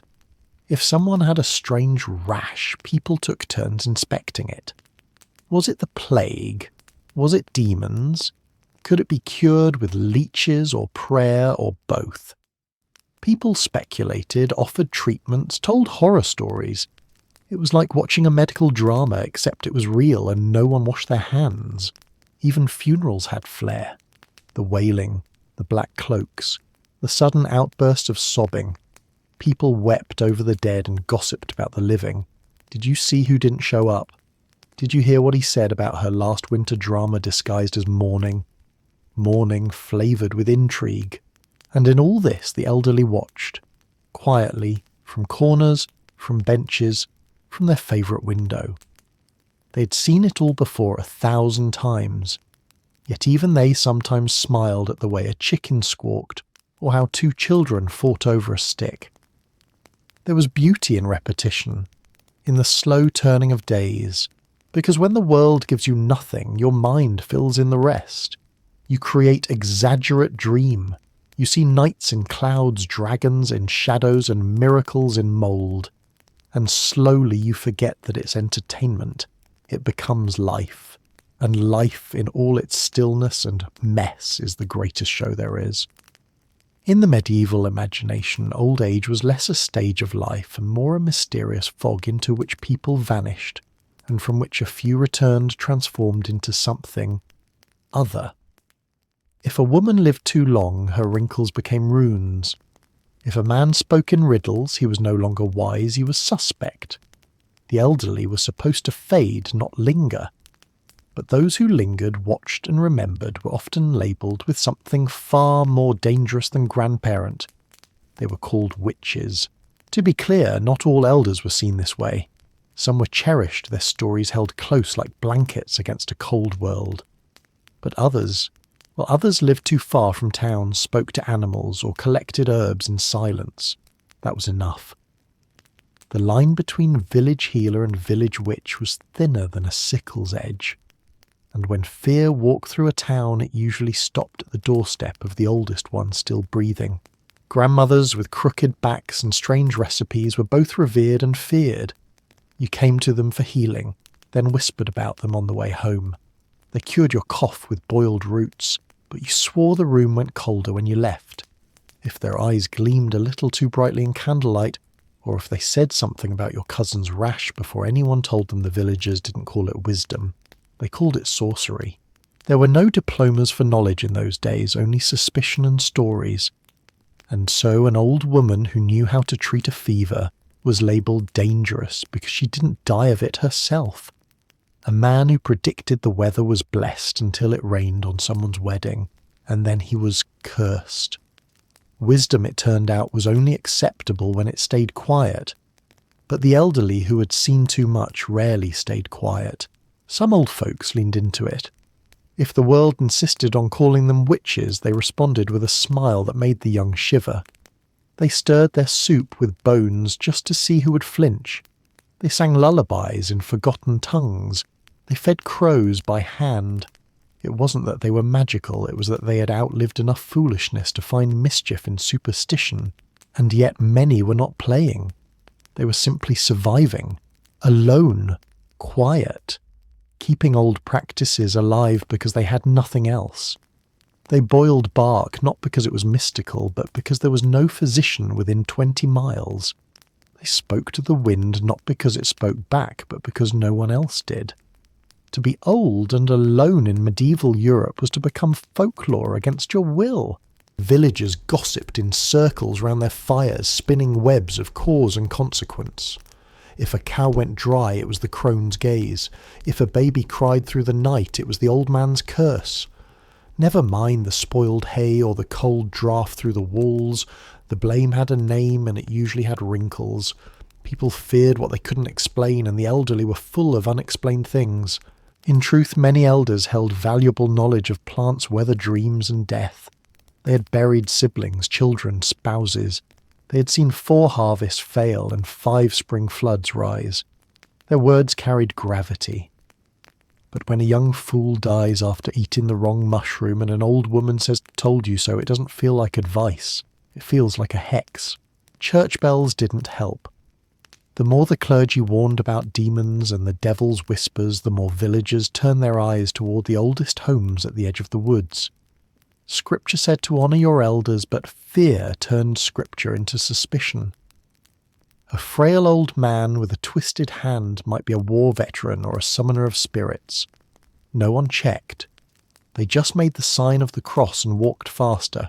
Elderly women were especially vulnerable. Men aged into old coots, women aged into hags. The language was not neutral.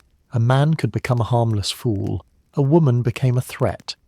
Her herbs, her cats, her silence. They were all just waiting to be misinterpreted. Even her knowledge of childbirth passed down through generations could condemn her. Too helpful, and she must have made a pact. Too withdrawn, and she must be hiding something.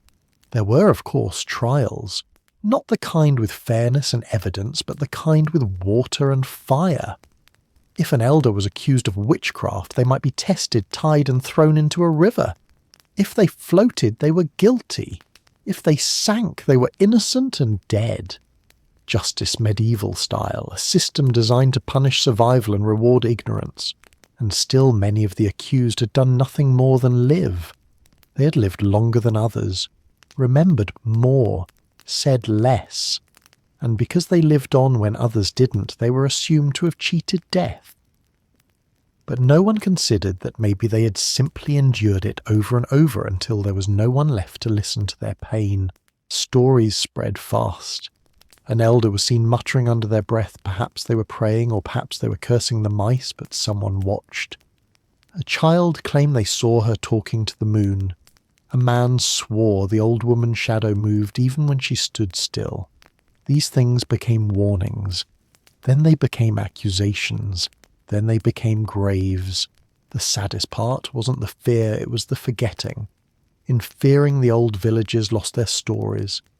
In silencing the wise, they lost the medicine, the songs, the cautionary tales. When an elder disappeared, whether to fire rope or exile, the knowledge didn't pass on. It went out like a candle quietly into a darker room. Not all communities were so cruel. Some protected their elders fiercely, built them chairs of honour, listened to their words like they were scripture. These villages endured longer, fought fewer wars, starved less, because they understood that memory is survival. And old age, for all its aches and oddities, was a gift wrapped in wrinkles. But those places were rare. In most corners of Europe, the lonely elderly shuffled through suspicion like fog. Their homes were watched, their words were weighed, their intentions were questioned. Even kindness was dangerous. If they gave you something sweet and you later felt ill, the sweet thing became the poison. Intent was irrelevant. Age was guilt. And yet in the twilight hours when no one watched, many elders did speak to the wind. Not because it was witchcraft, but because it was all they had left. They whispered names of children long buried. They spoke to spouses only they could see. They asked the stars questions they knew wouldn't be answered. It wasn't magic. It was memory trying not to drown. Some villagers secretly visited these witches for help. A salve, a prayer, a charm to ease childbirth. And they came with coin, not torches. They came with gratitude, not accusation. But they never spoke of it aloud. By daylight, they too avoided eye contact and crossed themselves. It was safer to pretend you feared the one who had just saved your sister's life. Old men who had survived war were also targets. If they told too many stories, they were liars. If they said too little, they were haunted. Either way, their knowledge was treated with caution. A man who remembered the old king too vividly might be accused of meddling in fate. Memory, after all, was a dangerous thing in a world built on forgetting, and so many elders withdrew. Into their gardens, into their fires, into their prayers. They wrapped themselves in silence and watched the world misinterpret their every breath. They learned to move slowly, speak softly, and hide their wisdom in riddles. Because the truth plainly spoken often got people burned. The lucky ones lived in abbeys cared for by monks or nuns. There their age was honoured, their aches were soothed, their dreams were recorded in scrolls. But most had no such refuge. They had dirt floors, cold stews, and the sound of crows calling their names. Still they endured. Because that's what the old do. They endure. In time, stories changed. That old woman who knew about herbs became a fairy tale witch. The man who saw omens in the sky became a legend. Their memories were polished into myths, their warnings turned into nursery rhymes. And the villagers, having forgotten the real people, remembered only the shadows. And so the line between wisdom and witchcraft blurred. Not because the elderly were magical, but because they reminded the world of everything. It didn't want to know that time is short, that pain is certain, and that one day everyone becomes the old person no one understands. Better to call it a curse than admit it's simply life. If you were old in the medieval world and still thinking about sex, you were either delusional, dangerous, or both. Sexual desire past a certain age wasn't romantic, it was suspicious. No one liked to imagine that wrinkled hands might still yearn to touch, or that eyes gone dim with age might still spark with longing. The village preferred its elderly chaste and quietly decaying, wrapped in shawls, not tangled in bed linens. A sigh from an old widow meant grief, not pleasure, unless, of course, someone wanted to accuse her of witchcraft, in which case lust became a symptom. Desire, if it was allowed at all, belonged to the young and fertile. The old were seen as spent candles, their wax pooled and hardened, their flames long extinguished. If a man past 60 looked too fondly at the tavern girl, it was chalked up to madness or mead. If an old woman smiled too slowly, spoke too sweetly, or dressed with too much care, people muttered behind their hands. What business did the nearly dead have dabbling in the affairs of the warm-blooded? Marriage among the elderly did happen, of course, usually out of necessity, not passion. A widower needed someone to cook. A widow needed protection, or just a roof that didn't leak. The church tolerated such unions so long as no one giggled. But love, that was for troubadours and daydreamers. An old couple seen holding hands might evoke pity, not poetry. And if they were caught doing anything more than holding hands, well, that was grounds for gossip for the next 3 harvests. There were no romance novels for the wrinkled, no songs for the toothless kiss. Sex among the elderly lived in the shadows, if it lived at all. Even physicians of the time believed that age dried up desire along with bodily fluids. Men were told their seed became dust. Women were warned that pleasure past menopause was unseemly if not outright sinful. And so the elderly learned to hide not only their bodies but also their longing. Yet longing doesn't obey sermons. It seeps into the soul like damp into stone. There were old men who still glanced too long at dancing girls and old women who remembered the weight of a lover's breath. Sometimes on cold nights they dreamed with aching clarity, but desire in old age was rarely voiced aloud. To speak it was to risk ridicule, or worse, to be accused of trying to relive a youth that no longer belonged to them. For women especially, the loss of youth meant the loss of permission. A young maiden with flushed cheeks was poetry. An old woman with the same blush was shame. Age was supposed to silence the body. A matron was supposed to trade desire for dignity, touch for temperance, and in many cases hunger for holy water. The church was more comfortable with widows who prayed than those who remembered. Even medicine turned against the older body. Texts by learned men, many of whom had never seen a naked woman outside a statue, warned that sexual activity in old age could lead to all manner of horrors: blindness, madness, spontaneous combustion. Lust was painted not only as immoral, but also medically irresponsible. If an elderly couple admitted to coupling, they might as well have said they were eating fire, and yet some still dared. Behind heavy wooden doors, in creaking beds, in cottages, far from curious ears, some old lovers met in secret. Not for scandal, but for solace. Because touch is not a crime, even if the world pretends it is. An old woman brushing the hair from her lover's brow. An old man kissing the creased hand that once sewed his shirts. These moments existed rare and quiet, like snow falling when no one walks. But even in those rare moments fear lingered. Not fear of punishment necessarily, though in some places that was real, but fear of being ridiculous.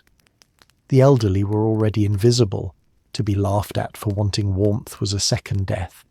So they learned to wrap desire in humour, to joke about what no longer worked, to bury what still did under layers of wool and silence.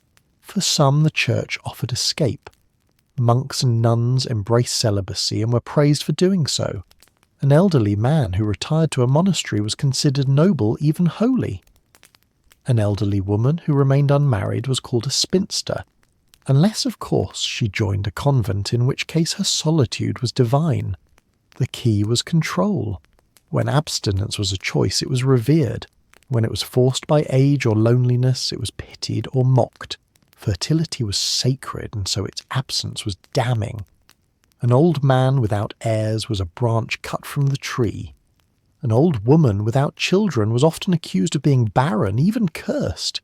And if she had never married, that was enough for many to whisper. How could someone not want to marry unless they were hiding something, some unnatural craving or sinful secret? In the margins of medical texts and confessions, you can still find the rare voices that spoke honestly. A monk in an abbey wrote of dreams he could not purge. A widow scribbled verses about the ghost of her husband's breath on her neck. These were not perversions, they were memories, but they were treated like confessions. They hid their pages in the folds of Bibles or tucked beneath floorboards, never meant to be read by the judgmental living. The truth was simple: the body does not forget. It slows, yes, it changes, but it remembers what it once loved. A touch, a rhythm, a laugh in the dark. Even as bones ache and skin thins, the ember remains. But in the medieval world, that ember had to be smothered. Passion belonged to the paintings in churches, not the people in pews, and so elderly desire became myth. A dangerous myth like the stories of witches who seduced men under moonlight. Or the old lord who took a new bride and died in the act, a warning they said from heaven itself. The elderly who still desired were seen not as human, but as uncanny. They were too close to the grave to still be warm. But what is more human than wanting not to be alone? What is more natural than reaching even with shaking hands for comfort? Still the world made them ashamed of it, made them feel absurd for needing intimacy, or worse, evil for seeking it. And in doing so, it robbed them not just of touch, but of tenderness. Even jokes about the elderly were cruel. The dirty old man became a stock character in tavern tales. The crusty widow who chased young boys was both feared and laughed at. These weren't harmless jests. They reinforced the idea that sexuality had an expiration date, and crossing it was grotesque. If you desired, you were pathetic. If you acted on it, you were obscene. In noble courts, there was a double standard. A wealthy old man could take a child bride and be applauded for his virility. A wealthy old woman who took a younger lover was scandalous, a monster in silk. Kings could bed maidens into their last wheezing days. Queens, however, were expected to turn to God or vanish politely behind veils. Literature rarely offered reprieve. The love stories ended at marriage, at death, or at 30. No hero was 60 with a bad hip and still winning hearts. No heroine was grey-haired and radiant. Age in stories meant one thing: ending. If love remained, it was nostalgic. If desire remained, it was dangerous. And so, the elderly learned to tell themselves they were done, and yet, not all believed it. Some held hands under the table. Some shared rooms when they could have asked for two. Some looked at each other not with shame, but with wonder, because despite the time, the rules, the ridicule, they still felt alive, still felt curious, still felt human. It is perhaps the greatest loss of the medieval mindset that it did not make room for love beyond beauty, that it did not celebrate the intimacy of memory, the romance of resilience, the poetry of touch offered by someone who knows your entire story. To them, desire in old age was unnatural, but in truth it was perhaps the most natural thing of all. Because in the end, what is sex but a way of saying I'm still here, I am still real, I still want to be known, and the old, for all their silence, still long to be known. In the medieval world, retirement was a fantasy reserved for saints and corpses. If your hands could still grip a tool no matter how crooked your fingers, how bent your spine, or how dim your eyes, you were expected to use them. There were no pensions, no golden years, no cosy cottages to while away your twilight. There was work, and then there was more work, and after that, if you were still breathing, there was probably hay to rake or sheep to chase. The idea of taking it easy was reserved for lords, not labourers. Children worked as soon as they could lift a pail. Adults worked until their backs gave out, and the elderly, they simply kept working slower. Maybe they no longer climbed ladders or hefted sacks of grain, but their usefulness was measured not by comfort, but by contribution. Grandfather might no longer hoe the fields, but he could still mend baskets or scare crows from the barley. Grandmother's bones may have ached like the 7 plagues, but those herbs didn't grind themselves.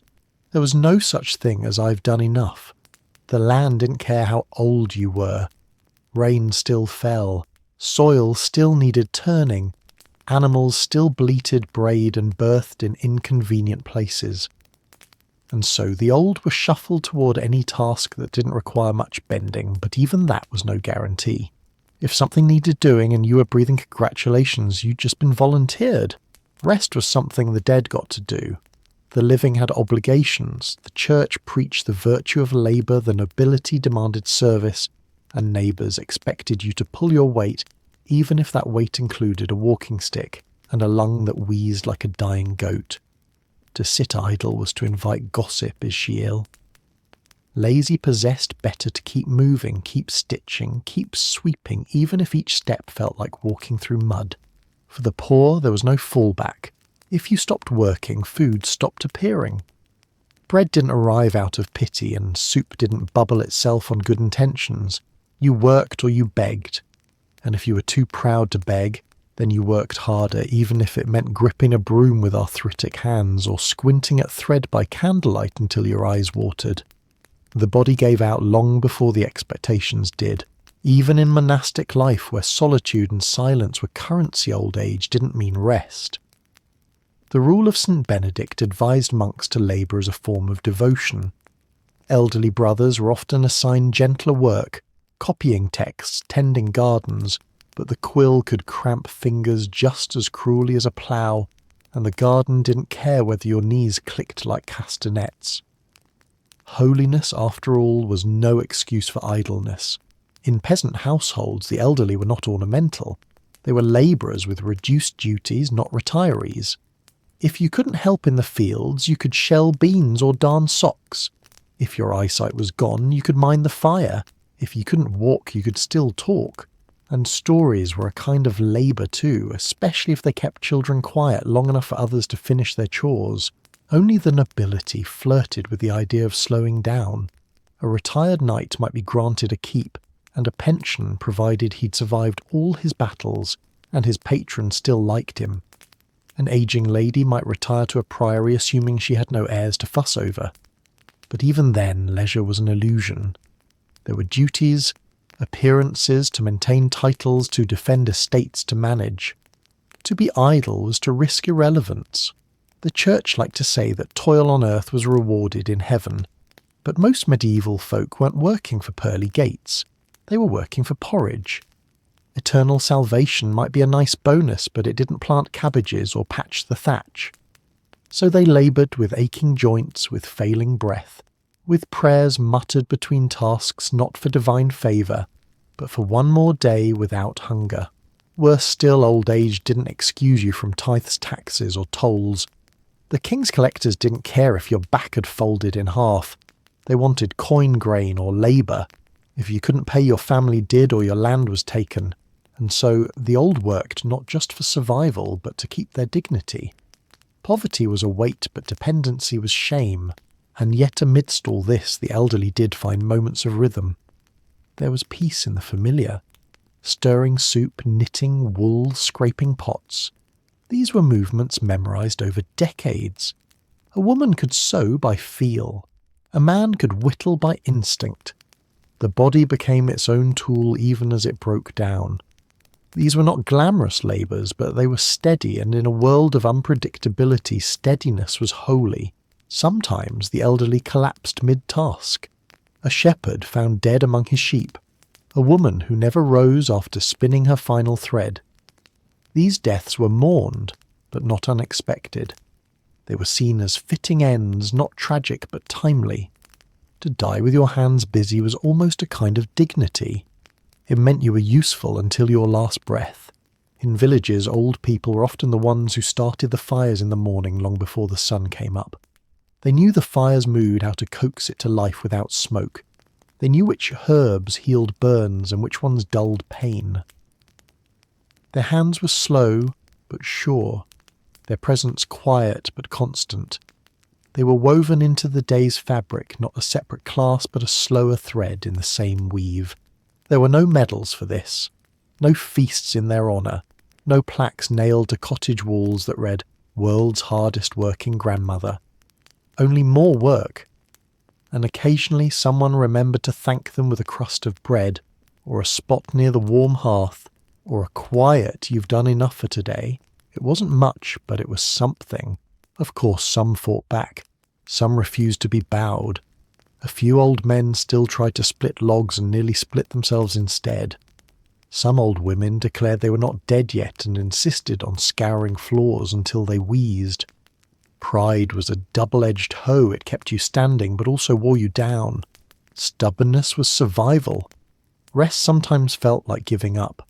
Work was more than survival. It was identity.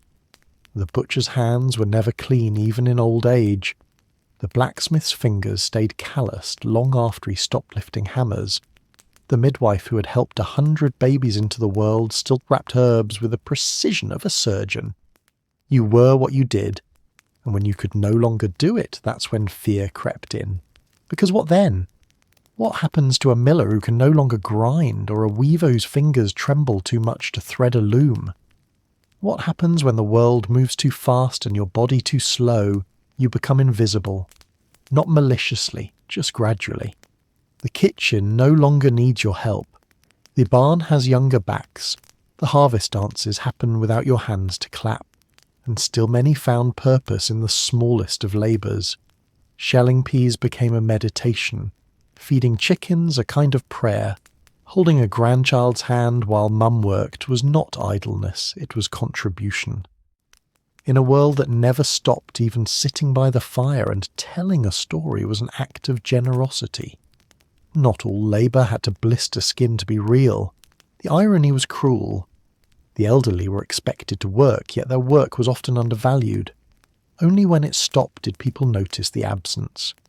The fire doesn't catch as quickly without her. The goats get jumpy when he's not around. Their labour was woven into the background like breath only noticed when it ceased. Some found rare sanctuary in almshouses or under the care of monastic orders. But even then the beds were hard and the bread thin. These places weren't retirement homes. They were last stops, often filled with the cast-offs of families too burdened to care. The elderly here still swept floors, carried buckets, helped raise younger orphans. Old age was not a retreat, it was a relocation, and still somehow many endured. They rose with the dawn, they drank their thin broth, they gathered herbs, stitched tears, whispered advice. They found small joys in routine sunlight on the floor, The smell of drying apples, the sound of a cat purring near the hearth. They took pride in what they could still do even if no one else did, because there was something deeply human in refusing to stop, in saying I'm still here, in scrubbing the same step you scrubbed for 40 years just to see it shine, in teaching a child to stir porridge without burning it, in knowing that you still had something left to give, even if it was just patience or a story or silence. In the medieval world, old age didn't come with comfort, but it came with determination, to stand when your knees complained, to walk when your feet swelled, to work not because anyone demanded it, but because you always had. Because stopping felt too much like dying, and no one wanted to die until the work was truly done. One of the unintended perks of living long in the Middle Ages was getting front row seats to everyone else's demise. It wasn't exactly a celebration, there were no cakes or banners, but if you made it past your 50s, you became something like the village obituary clerk. You remembered who was born, who wasted away, who was struck by lightning, and who fell into a vat of ale and was never seen again. Every death etched a little deeper into your memory like tree rings marking time, and soon you found yourself surrounded not by friends but by ghosts. The occupied chairs that were never filled again, their names whispered at the edge of supper tables. You started with your siblings. Maybe the littlest one went early, carried off by a cough no one understood. Then your cousins disappeared one by one, fever's childbirth blades. Your neighbours aged hunched, and one winter simply didn't get back up. Sometimes it was sudden, other times it was a slow fading like watching candlelight retreat into smoke.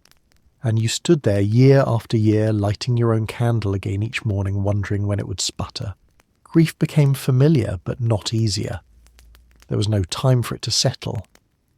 As soon as one person passed, the next illness arrived, the next accident happened, the next burial needed digging. The earth was always soft somewhere, the shovel always nearby. People died so regularly it became part of the weather. It's going to rain tomorrow, and old Thomas is likely not to see it. There were no funeral parlours or mourning suits, just a few muttered prayers and a shroud stitched by someone who might wear it next. And somehow you survived them all. You with the crooked back and fading eyesight still rising before dawn, still picking herbs, still feeding chickens. The world shrank around you. Streets once filled with chatter now echoed with silence. People nodded to you differently, as if you were part of another world, a creature out of time, 1 foot in the earth already. Children stared unsure whether to fear you or ask you about their parents whom you'd known when they were still chasing frogs. You remembered everyone's stories. That was both a blessing and a burden. You remembered who sang at weddings and who danced barefoot. You remembered who laughed loudest and who wept by the fire when their child didn't come home. And now, when you spoke their names, no one else did. You became the last keeper of so many small, useless memories. How she braided her hair, how he whistled while gutting fish, how they always left food out for stray cats. The world moved on, but you were still the shelf holding all the forgotten jars. It didn't feel like wisdom. It felt like loss. No one wanted your advice, only your silence. When people asked questions, they didn't really want answers. They wanted reassurance that their lives wouldn't vanish like the ones you carried in your mind. But you had no such comfort to give. You had only stories that ended in tombs. Sometimes the house itself echoed with the missing. You passed by chairs, they once warmed doors, they once slammed. The beds were too wide, the bowls were too many. You caught yourself reaching for 2 cups, setting out extra spoons, only to remember again that no one was coming. You listened to the wind through the thatch and tried not to assign it a voice. The young, for all their strength, died often. Even in your own family you outlived children, nephews, your own spouse perhaps. The world didn't pause to grieve. The sheep still needed shearing. The fire still needed feeding. But inside something slowed, a hollowness that never filled again. People said you were strong, but they didn't see you at night staring at the empty space beside the hearth. Longevity was a joke told by a cruel universe. It didn't grant you extra joy, only extra absences. You became the stone that didn't move while the river swept everything else away. And people thought you were wise, but really you were just tired of remembering, of staying, of burying. Some nights you wished for the next fever to come take you too, but it didn't. You found yourself speaking to the dead more than the living.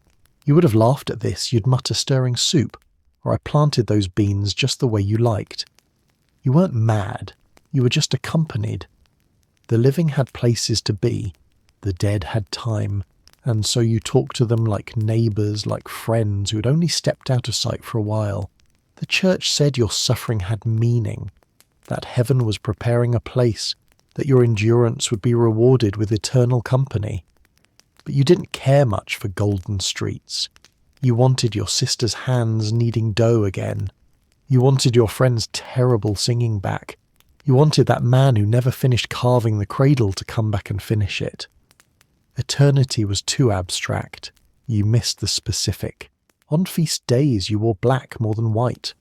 Others celebrated harvests, marriages, births. You counted anniversaries of deaths. You knew which season each person had left. Autumn always brought more farewells. Winter was the cruelest. You could mark your life by the years someone did not return from the forest that wore the birthing bed. You became a walking calendar of loss. People still came to you for herbs, for stories, for quiet comfort. They assumed you were used to it by now, that you had made peace. But grief doesn't age like bread or wine. It stays raw in odd corners, waiting for a smell, a sound, a shade of blue that reminds you of someone's apron. And then it strikes as fresh as the first time. No, you never got used to it. You just got quieter about it. Children feared you a little. Not because you were cruel, but because you had seen too much. They saw your eyes lingering on empty spaces. They heard the names you spoke that no one else remembered. They sensed that you lived in both worlds, this one and the one just behind it. The one filled with shadows that still smiled, and yet in some way being left behind gave you power. You were the last living witness to 1,000 tiny triumphs and tragedies. You were the only one who remembered the day the river froze solid, or when lightning split the church steeple. You could tell stories no book ever held about real people who once spilled flour or danced in muddy shoes. You carried their dignity in your mouth. Sometimes you laughed alone, because death had spared you for now, because no one else was around to be offended, because the absurdity of survival was too sharp not to grin at. You laughed at how people treated you like relic and oracle both. You laughed at the memory of someone falling into a pigsty or eating too many pickled onions at a feast. Memory wasn't just grief, it was absurdity too. Even as your limbs failed, your mind stayed sharp. And so you walked slowly, deliberately through a world of echoes. Every path you took had been taken before by people now under the earth. Every bench you sat on had once held younger versions of yourself surrounded by voices now gone. The past was not behind you. It walked beside you hand in hand. When people died in pain, you remembered their laughter. When they were buried under rocks, you remembered their spring flowers. You made it your job unofficially to remember people not as they died, but as they lived. The boy who tripped on his own tunic. The girl who stole apples with glee. You gave them back their brightness. That at least was something only the old could do. In a strange way, being surrounded by so much death made you gentler. You had nothing left to prove, no one left to impress. You knew how little time everyone had, so you listened longer. You forgave quicker. You offered help even when you could barely walk, because you knew one day someone else would do the same for you or wouldn't, and you'd forgive them anyway. People said you were lucky, that God had blessed you with long years. You weren't sure. Perhaps it was a curse or a test or a cosmic oversight. Perhaps death simply kept forgetting your name. But here you were counting out grains of salt for another pot of stew, setting the table for no one, brushing dust off memories no one else cared to touch. And when the time finally came, when your own body grew too tired to argue, and your breath too shallow to reach the ends of sentences, it wouldn't be fear that greeted you. It would be relief. Not because you were done with life, but because you were ready to rejoin the crowd that had always walked just a few paces ahead. They'd left the fire warm, the door cracked open.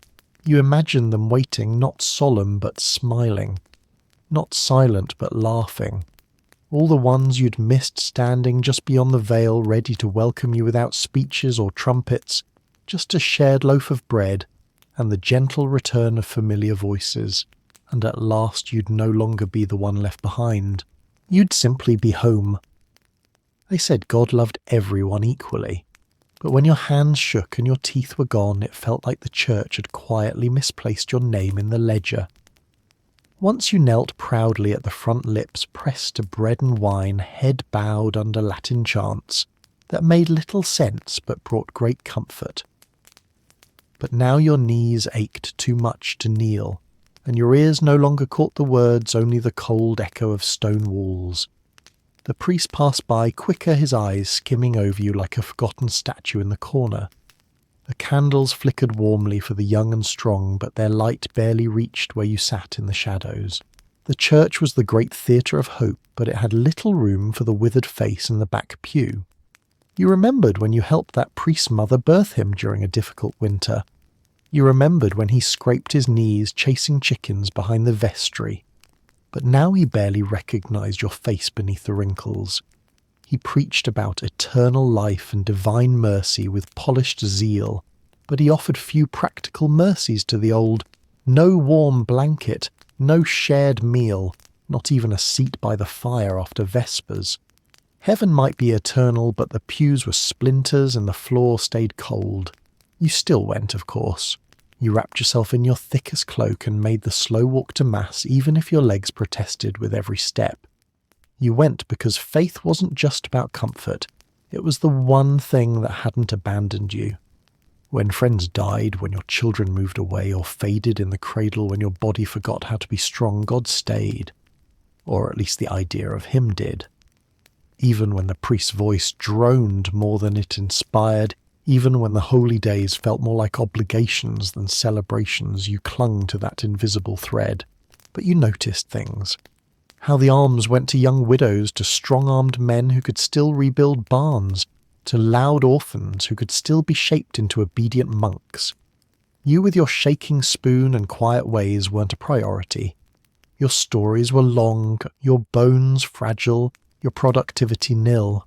The church loved saints, but not the slow, crumbling process of sainthood in real time. Holiness was best when it could be martyred young or painted in stained glass, not when it limped along coughing during the sermon. You remembered when you donated your silver combs to the church fund during the famine. You remembered helping to weave altar cloth, spinning threads long after sunset by firelight. Your name was once on the lips of the sisters and monks. She's a good woman, God will remember her. Now they barely asked your name unless they needed someone to sweep or count relic beads. And you did it always because service was its own prayer. But the silence afterward, the lack of thanks, the lack of seeing, hurt more than cold. The monastery nearby had once been a place of rest. You dreamed in your youth that if you lived long enough they might let you live out your days among cloisters and gardens. But space was limited, beds were few, and it was well known that abbots preferred fresh novices, not aching joints. The Lord will reward you in heaven, they said when you inquired gently. But you needed help on earth, with your swollen feet and failing eyes. Heaven didn't mend socks. Even the saints you prayed to seemed to grow more distant. Once they were your companions, your whispered confidants by candlelight. But as your breath grew short, their statues seemed taller, colder. Their stories felt like songs sung in another tongue. You lit a candle for St. Anne and begged her to help your joints to ease your sleep. But there was no answer, only the echo of wax dripping down worn stone. You didn't need miracles, just kindness, just someone to ask how you slept last night. You didn't blame God. How could you? He had held you during childbirth, through famine, through snowbound months when you ate bark and boiled shoe leather. But the church with its robes and rules had grown stiff. It liked order. It liked youth, who could be moulded. Old age didn't fit cleanly into sermons or processions. It was unpredictable, messy, prone to mumbling and accidents. You understood why they kept you in the back pews, but that didn't mean it didn't hurt. You remembered an old friar once who sat beside you when your husband died. He had calloused hands and the smell of damp wool, and he listened without interrupting. He prayed softly, not loudly, and never once told you to be strong. He simply stayed. That was the closest thing to Christ you had ever felt. But he had died years ago, replaced by young priests with clean fingernails and stiff collars. They quoted scripture faster than they asked your name. On confession days you waited last. You always did. You thought the others needed forgiveness more than you. Your sins were dull by now, impatience, small jealousies, the occasional unkind thought about your neighbour's noisy geese. But you still whispered them into the wooden grate, hoping to feel lighter. The priest often yawned, eyes already looking towards supper.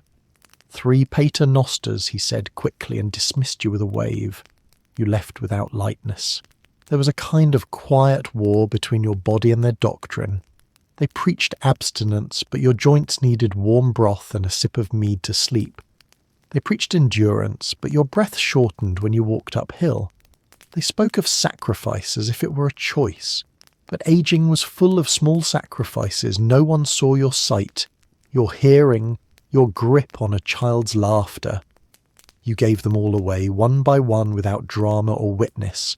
The church calendar was a wheel that kept turning. Lent arrived, and you fasted even when you had little. Easter came, and you celebrated even when no family remained to share eggs.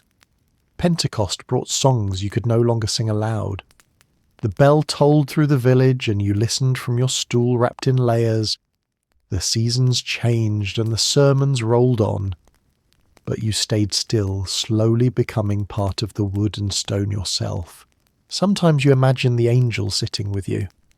Not the golden-winged ones of illuminated manuscripts, but tired barefoot angels with soot on their robes. Angels who didn't mind your shaking hands. Angels who didn't rush you during prayer. You liked to think they sat beside you during dull homilies and stiff blessings, that they nodded when you muttered amen a beat too late. These weren't the angels in the stained glass. These were the ones that smelled like old bread and beeswax. When the church remembered you, it was often during All Souls' Day. Then your name might be read aloud along with the others they assumed were nearing the grave. You appreciated it. But it felt strange to be memorialized while still alive. The other villagers glanced your way as if checking to see if the bell should ring yet. You smiled small and tired. It was easier to laugh than to cry. Tears were for the young. The holy relics were another matter. People flocked to see bones in glass boxes, pieces of saints long gone. But they passed you by a living relic full of memories and prayers and sorrow and laughter. You weren't behind glass, but you carried just as much history. You could tell them which saints were invoked for bruises and which ones liked rosemary. But no one asked. They preferred the bones in boxes. Sometimes late at night you lit your own small altar, a few candles, a chipped statue, a bowl of lavender. You didn't need incense or Latin. You just needed presence. The flickering flame reminded you that even small light had meaning. You whispered old hymns under your breath, the ones from childhood, before the Latin became too fast. You prayed for the living and the dead, and sometimes you prayed for the priests themselves that they might remember the human beneath the habit. You didn't expect much any more. A kind word, a seat near the hearth, a nod from the priest instead of a sermon about obedience. You didn't want grandeur, you wanted gentleness. Gentleness had gone missing from the church's vocabulary, replaced by discipline and doctrine. But God, you believed, was still gentle. Somewhere beyond the stone walls and incense smoke, you trusted that mercy still moved. The church would record your death on parchment, your name, your age perhaps devout scribbled in the margin. The bell would toll briefly. Someone might say you were a faithful soul, but they would never know how often you prayed in silence, how often you forgave without applause, how often you held on to God's name in the dark. That was your gospel, written not in ink but in endurance. And perhaps in the end that was enough. It started with the hands. They didn't work the way they used to, not because they were injured, but because they were simply tired of decades of use. They dropped things, even precious things. They trembled when they weren't supposed to and refused to move when urgently needed. No priest had a prayer for fingers that gave up. No one sang songs for the slow departure of touch. The eyes went next quietly. At first they just struggled to see in low light, but soon even the brightest day felt like twilight. Faces blurred, patterns faded. Reading for those rare villagers who had ever learned became impossible.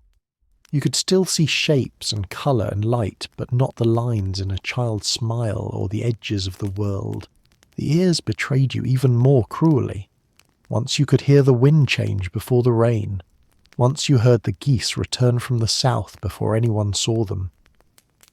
Now the bell rang and you jumped unsure where the sound had come from. Conversations floated by like dreams, half heard, half understood. You smiled and nodded, hoping people thought you were wise instead of lost. The feet followed slow but certain. They grew heavy as if each toe held a century's worth of mud. The walk to the market, once a social joy, became a negotiation with gravity. Your balance wavered. Each step became a prayer. The path to the well seemed to lengthen with each passing week, though the stones never moved. Death didn't announce itself. It never knocked or blew open the door. It simply whispered into the fabric of your days. It wove itself into your habits, into the pauses between chores, into the sighs you didn't notice. You didn't die in one great drama. You died in inches. A forgotten chore here. A nap that lasted longer than it should. A winter where you no longer salted meat for spring. The village didn't speak of death, not really. They spoke of illness, of aging, of accidents.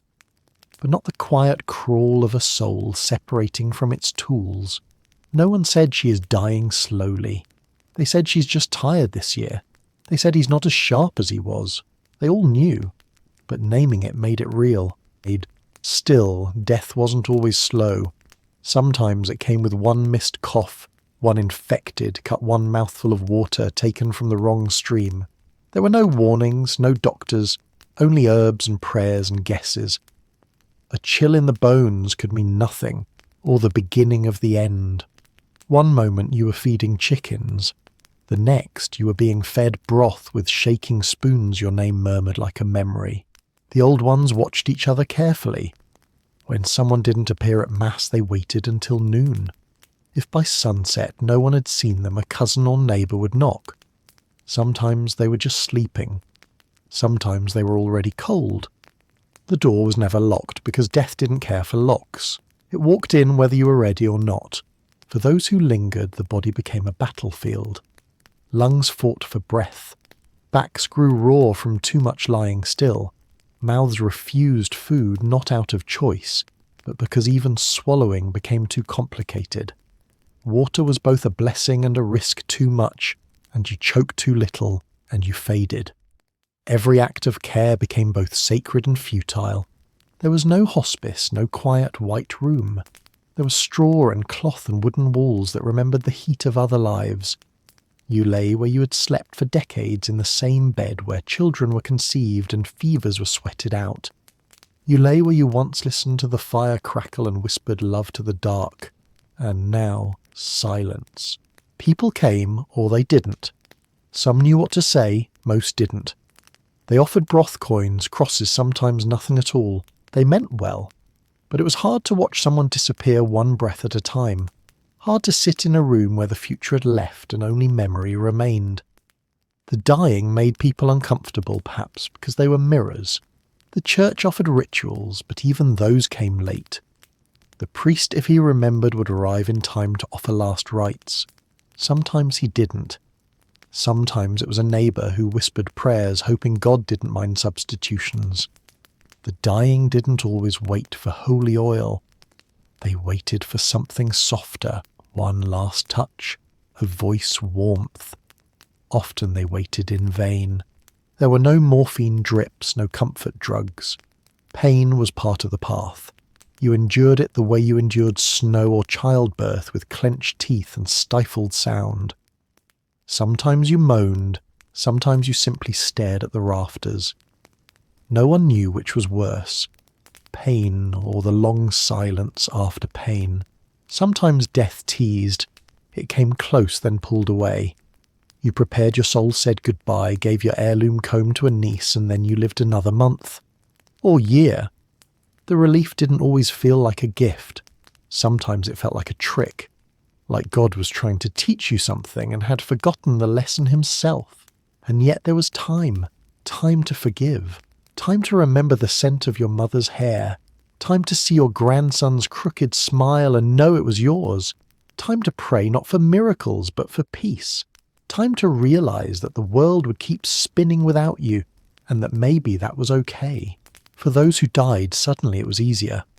One moment upright, the next gone. A sharp heart pain in the field. A collapsed breath by the fire. Their faces looked surprised, but also clean. No lingering sorrow. No fading. The living grieved, but the dead seemed grateful. Maybe that's how death should work. Burial came quickly. There was no embalming, no delay. The ground was hungry, the churchyard familiar. Sometimes people wept. Often they worked in silence. The body wrapped in linen, the priest mumbling Latin, the earth, soft or frozen depending on the season, ashes to ashes. But always someone stayed behind a little longer, just a moment more, just one more goodbye. The body went to the ground, but the story stayed above. People told tales of your stubbornness, your pies, your fierce opinions about onions or saints. They recalled the time you helped birth twins during a thunderstorm, the way you danced once, the way you listened. You became a tapestry of memory, loose and colourful, fading at the edges. Sometimes a child would ask about you, what happened to her, and someone would say, "She's with God now," which was true perhaps, but it also meant she left quietly and we didn't notice at first. It also meant we're still trying to figure out how to live in a world where she no longer makes soup. The gravestones weren't always carved. Often there was just a stone, or nothing. Grass remembered, birds remembered. The sun came back the next day as if death had changed nothing. And yet a certain chair by the fire stayed empty. A certain laugh no longer echoed. Even the chickens walked differently. In the end, the world remained as it always had, half aware of its losses, too busy to pause. But sometimes on a clear morning a neighbour would look toward your old window, and for a second they'd remember. They'd see the way the light hit your garden. They'd think of you in that sliver of silence between chores. Death was not the end in the church's view. It was passage, promotion, purification. But to the old woman who lived it, it was simply stopping. The untying of knots, the closing of shutters. A journey without map or horse. No one really knew what came next, no matter what the sermon said. Some hoped for reunion, others hoped for sleep. Some hoped for a great hall with feasts and song. Others longed only for silence, but all feared the in-between, the waiting, the being not here and not there. The liminal space where prayers drifted unanswered and the soul knocked on invisible doors. In the end, you died as you lived quietly without headlines, but not without meaning. You became part of the dirt, the stories, the rhythms of the seasons. Children grew and one of them wore your shawl. One planted beans where you once planted flowers. One hummed your song without knowing it was yours. The village moved on, but never entirely. You had changed it in your way, not through power or fame or force, but by living fully, slowly, stubbornly. By dying in a way that reminded the living to notice the days, to eat the soup, to sit by the fire, to listen when someone's voice trembled. Because death didn't come with trumpets. It came with the quiet closing of a door, a warm bowl left untouched, a pillow with the imprint of a head that would not return. And in that quiet, in that softness, something holy lived.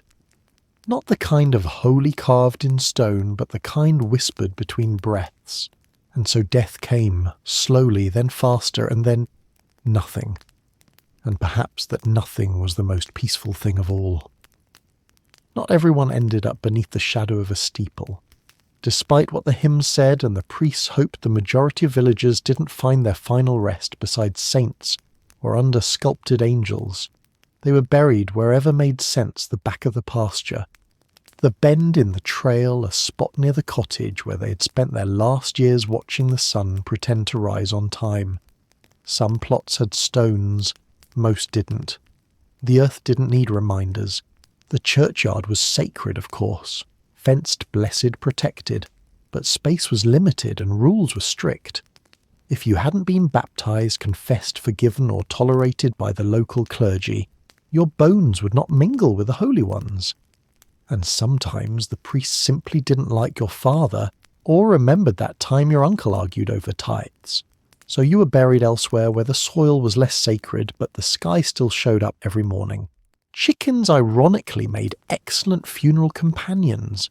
You might laugh, but they never judged, never gossiped, and always returned to the same patch of grass where your grave now sat. They clucked and scratched and occasionally laid an egg beside your headstone if you had one, for some that felt more honest than the incense. The living, after all, need breakfast. The dead did not. Being buried near animals wasn't scandalous. It was practical. You were laid down where there was space, where the ground wasn't too hard to dig, where your family could visit, without trudging through thorns or past angry lords, behind the barn, next to the apple tree, under the old fence post that had rotted into poetry. A spot that smelled like hay and thyme. It made for peaceful sleep, if sleep is what you believed in. Graves weren't dug deep. 2 feet, maybe 3. Deeper meant more work, more time, more aching backs. In winter, when the earth froze solid, burials waited or were rushed through chipping and prayer. Sometimes people were buried in shallow earth with stones piled atop to keep the wolves or dogs away. The villagers hoped that was enough. If not, at least no one blamed the deceased. There were no marble mausoleums, no crypts lined with candles. The rich had such things in cities and cloisters far from here. For the peasant, death was as humble as life, wrapped in a worn shroud, lowered by calloused hands, witnessed by tired eyes. No music save the wind. No procession unless the pigs wandered by. But even then there was a kind of sacredness, quiet and rough-edged, like a lullaby hummed off-key. The body wasn't embalmed or drained or preserved. It was returned to the world it came from, washed with river water, wrapped in linen or wool, sometimes kissed on the forehead, sometimes not. The grave swallowed without complaint. The soil didn't ask for titles. It didn't care if you'd prayed or stolen or wept in secret. It simply took you in like an old friend who'd been waiting. Children sometimes watched, though they weren't supposed to. They peered from behind hay bales or low walls. What they saw wasn't frightening. It was just another part of life, like harvesting turnips or boiling nettle soup. One day the field would hold them too. They didn't cry unless their mother did. And even then their tears dried, quickly caught in the distractions of geese and mud. Some burials were loud. People wept, wailed, clutched at the grave's edge as if they might follow the body down. Others were quiet, almost forgettable. A nod from the priest, a mutter of Latin, and the shovels did their work. No one recorded the event, no names carved in stone, but the earth remembered, and so did the birds. Superstition danced alongside ceremony. A coin placed under the tongue, a sprig of rosemary tucked into the hand. Some tied bells to the body just in case the soul changed its mind. A few whispered old words from before the church when death belonged to the trees and the moon. The priest frowned at such things, but tolerated them so long as they didn't interrupt the service. And there were the unmarked graves, the hurried, the secret, the shameful. The stillborn child no one spoke of. The woman who died from something whispered but never named. The old man who passed before anyone noticed. Their graves bore no cross, no prayer, but sometimes wildflowers grew taller there, sometimes bees lingered longer, and in that maybe was a kind of blessing. The chickens didn't mind any of this. They strutted and scratched and sometimes nested beside the sunken earth. They reminded the living that death was not a performance. It was just something that happened, and life kept pecking. They didn't cry or build shrines, they simply carried on. There was comfort in that. Sometimes someone left something behind. A ribbon, a carved spoon, a dried bouquet tied with fraying twine. It wasn't ritual, it was memory. A way to say you mattered even if no one else would remember. These things blew away in storms or were stolen by crows. But for a moment they whispered love across the grass. Some villagers dreamed of saints' graves, those sacred resting places where miracles supposedly bloomed and holy bones cured fevers. But saints didn't come from places like this. They came from books and cathedrals, from far-off lands where candles never melted, crooked, and bread never burned. Here the only miracles were surviving winter and finding eggs in spring. And yet the people here had their own saints, unofficial, unnamed, unsanctioned. The woman who delivered 20 babies, the man who fixed every broken cart, the boy who gave away his only coat.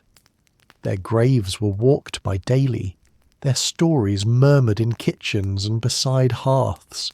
No need for marble, no need for incense, just memory passed from breath to breath. In time the graves sank. Grass grew over them, the chickens shifted their roots, children forgot who had been laid where. The world moved on as it always does, but something lingered, an echo in the soil, a silence in the wind. Not ghostly, just honest. Not being buried with the saints didn't mean you were less holy. It just meant the saints were busy elsewhere. Perhaps holiness, real holiness, was letting yourself be buried among what you loved. The fields, you tended the animals, you raised the family who held your hand that final evening. Perhaps being buried beside chickens was a reward. The church bell tolled for the lucky. For those who made it to the altar before the end. For those whose families could afford the fee. For the rest there was the sky, the open field, the quiet rhythm of soil returning to soil. Not as grand perhaps, but certainly more honest.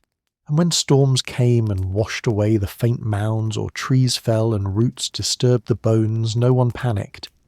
It was all part of the cycle. Even death decayed. Even graves forgot themselves. But the stories, they lingered, in bread recipes, in lullabies, in the way someone stirred soup. Generations later, someone might find a bone while planting turnips. They might pause, whisper an apology, and replant the row a foot to the left. Not from fear, but respect. The dead, even nameless, were still part of the village, part of the harvest, part of the breath between seasons. No one feared being buried alone. You were never truly alone. The worms were many. The roots reached far. The memories, though silent, stitched themselves into every passing day. You returned to the land, and the land made room. It was not heaven, but it was home. So if you find yourself walking through an old field and you stumble on a stone where no grave should be, don't step over it too quickly. It may not be a saint beneath your feet. It may not even be someone history remembers, but it could be someone who once laughed, once wept, once believed spring would come again. Believed spring. And if you see a chicken clucking nearby, know this: she is keeping vigil. She is standing guard over a memory you've never met. And perhaps that is more sacred than any church ever built. Because not everyone gets buried with saints, but everyone deserves to be remembered, even if only by chickens. When you died in a medieval village, your legacy didn't echo through marble halls or rise in song beneath stained glass windows. It mostly faded between the cracks in your old boots and the smoke of your hearth that no longer burned. No one carved your name into stone unless you had coin to spare and connections to impress. You are remembered briefly by those who passed your chair, still warm by the fire, or saw the dent in the stool you always leaned on. And even then memory was fragile, like a goose feather in the wind. The truth was that most people's names didn't last longer than a generation. You were old Meg's boy, or that lad with the crooked back, until even that became someone who used to live here. Gravestones were rare, and writing your name down was rarer. Still, parchment was for prayers, not peasants. You might be remembered if you made a good stew, if your sheep never strayed, if your laugh was loud and frequent. But time is greedy. It eats details faster than winter eats firewood. Sometimes your memory lived on as a warning. Don't wander into the forest. Remember what happened to Jory. Never mind that Jory's sin was likely falling asleep near a badger. His name survived because his death made a good story.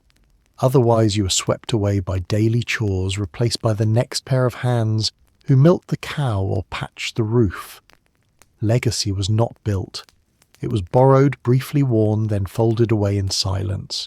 For those who dreamed of being remembered, the village had a harsh way of disappointing them. You could be the best thatcher in 3 parishes and no bard would ever sing your name. You could raise 7 children to adulthood, which was a miracle and still vanish from memory before the youngest reached 40. Only the church kept records, and they didn't track your kindness, only your confessions. Goodness, it turned out, wasn't an archival priority, but there were other ways people tried to be remembered. Some carved their initials into the beams of their homes. Others passed down stories half true, half nonsense, that attached their name to a goat that once escaped, or a well that never dried. These weren't legacies so much as echoes faint and distorted. You'd hear a child laugh and someone might say, just like his grandfather used to. That was as close to immortality as most peasants got. Farts, on the other hand, had remarkable staying power. If you released one during Mass or while the Reeve was talking, it would be remembered for seasons. You recall when Tom let slip during Easter Vigil that story would outlive a dozen harvests. It wasn't fair, but history often prefers the embarrassing over the noble. And so your name, if uttered at all, might be followed by giggles instead of gratitude. A few did leave marks behind, though not the kind they hoped.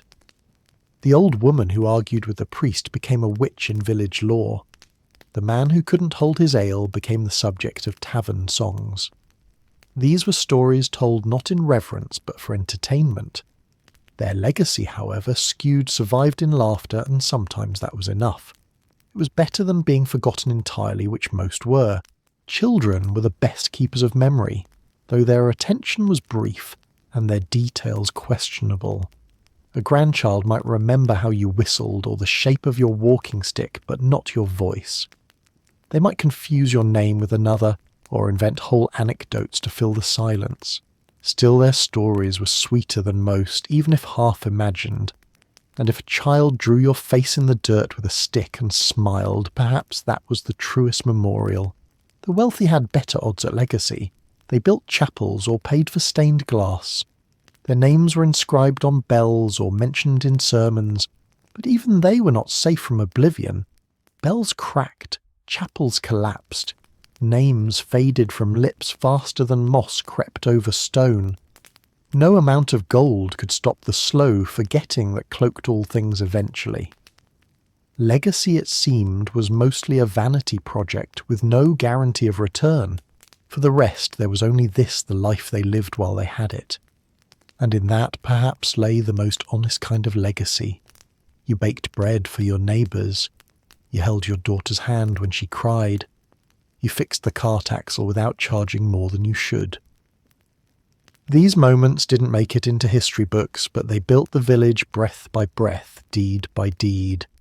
And when you were gone, they carried on in rhythm, if not in name. Stories helped if they were told often enough.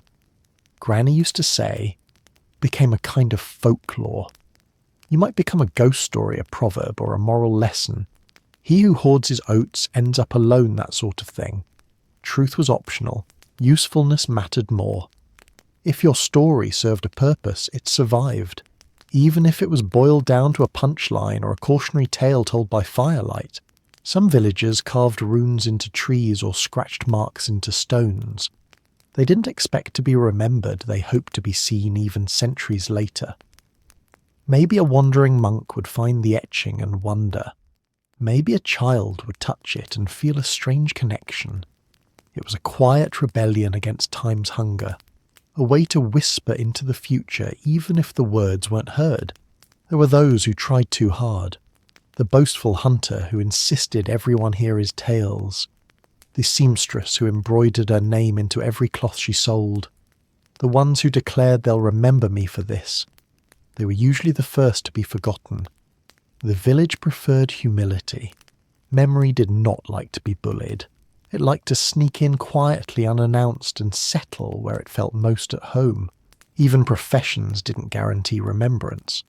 The midwife who delivered half the village gone from memory within a few decades, unless someone kept her tale alive. The blacksmith whose tools outlasted him, his name forgotten though the iron still bore his hammer's shape. Objects survived longer than people, but objects didn't tell stories. They just existed silent and worn. Once in a while someone stumbled across an old name carved into wood or etched faintly in stone. They'd pause, feel a flicker of curiosity and move on. The name meant nothing without the story. And so the truth returned. Legacy required both memory and meaning. Without both, it vanished, like a scent on the wind, or yes, a fart in the cold. The church, to its credit, prayed for the souls of the dead. But they prayed in bulk. Names were generalized sins averaged out forgiveness issued by category.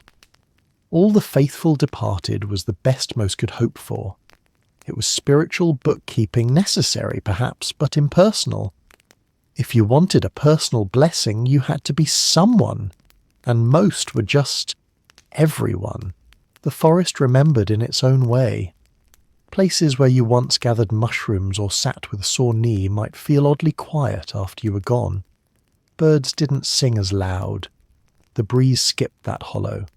The land noticed absences even when people didn't. But land does not write books. Its memory is patient and wordless, and it doesn't share. So what was a legacy in the medieval village? A song hummed by your daughter's daughter.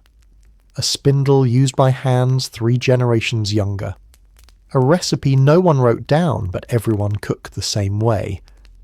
Maybe you weren't remembered in name, but your fingerprints remained on the habits of the living. That in the end was more durable than stone. When an old man died, someone might say he always brought water for the widows, and that might be the last thing said of him. But if the next man did the same, and then the next, perhaps the act itself became a living memorial. Memory didn't need a name to move forward. It just needed an example. So yes, your legacy may have faded faster than a fart. But farts made people laugh, and laughter, no matter how brief, mattered. In a world of cold mornings and aching joints, a moment of joy was a kind of immortality. Perhaps not the kind sung in poems, but real enough for those who needed it. The chickens didn't remember you. The priests forgot your name. The children couldn't picture your face. But the field where you worked grew stronger from your labour. The well you dug gave water for years. The cottage wall you patched kept someone warm in a storm long after you were gone. And that was legacy too. If aging gracefully meant sipping herbal tea in a rocking chair while reminiscing about the good old days, the medieval village had a slightly different interpretation. Grace was not a word they paired with aging survival, maybe, or stubbornness. Wrinkles weren't marks of wisdom so much as warnings. This one has seen too many winters, be wary. Hair turned grey faster than you'd think. Usually not because of age, but from watching everything you love either rot, die, or get eaten by something. Smiling lines. No time. The cold-carved deeper ones. There was no spa, no collagen, no routine to age backwards. Your skincare regime consisted of not scratching your lice too hard. You bathed when the weather allowed, or when a neighbour commented on the smell. Tooth loss was not just expected, it was almost celebrated. Fewer teeth meant fewer chewing duties, which your aching jaw appreciated. But it also meant soups and gruels, every meal the culinary equivalent of a grey rainy afternoon. Your posture bent. Your knees, a complaint with every step. Your back, a roadmap of regrets and long days hauling firewood flax, or faith across fields that gave little and took much. You didn't walk so much as sway like an old fence in the wind, and yet you moved, because no one was going to carry you unless you were dead or at least close enough to merit a cart ride to the churchyard. In the village, old age was a riddle without a punchline. You were both invisible and suspicious. Children avoided you or watched you with the kind of curiosity usually reserved for strange vegetables. Some saw you as a relic, others as a burden, and a few wondered if you might be a witch in disguise. Living too long without dying was in some ways a red flag, especially if your cat followed you too closely or your herbs grew too well. Your value depended largely on what you could still do. Could you sew excellent? Could you tell stories even better, especially if they were about old crimes or local hauntings? But if your hand shook too much or your hearing was too poor, your usefulness dropped fast. You didn't retire in comfort. You just slowed until you became part of the scenery, like the leaning shed or the stump near the well. Occasionally acknowledged, rarely admired. Getting old meant giving things up: your eyesight, your memory, your role in the household. No more herding, no more climbing ladders, no more fetching water from the cold stream. Younger folk took over not out of pity but out of necessity. You were respected if you were lucky, tolerated if you weren't. And if you grumbled too often, they'd joke about building a bench in the woods just for you to sit on until you were forgotten. But even in this hard aging, there were small dignities. You knew how to dry herbs better than anyone. You could predict weather with a glance at the clouds. You remembered where the path used to run before the river ate it, and you told that story every spring until someone rolled their eyes. You were a living calendar, a dusty map, a faded photograph. And even if no one said it aloud, they listened more closely than they admitted. Still, it wasn't all herbal wisdom and weather lore.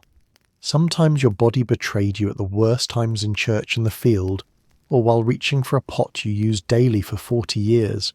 You fell more often, you got up slower. Bruises stuck around longer and infections lingered like uninvited guests. A small cut could turn into a major event. A cough might become your farewell ballad. Then there was sleep. It came and went like a distracted visitor. You woke early not because you wanted to, but because your bladder and back held a meeting and voted for it. Nights were long and full of creaking your bones, the house, the memories. Dreams revisited things you hadn't thought of in years. Lost friends, first loves, the one good harvest.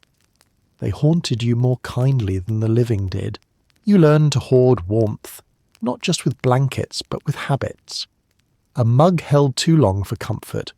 A sunlit wall leaned against after chores.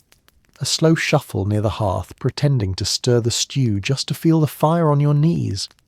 These were rituals sacred in their own right. They were the closest thing to grace that aging offered. As you aged, your meals shrank while your stories grew. You ate less but spoke more when someone let you.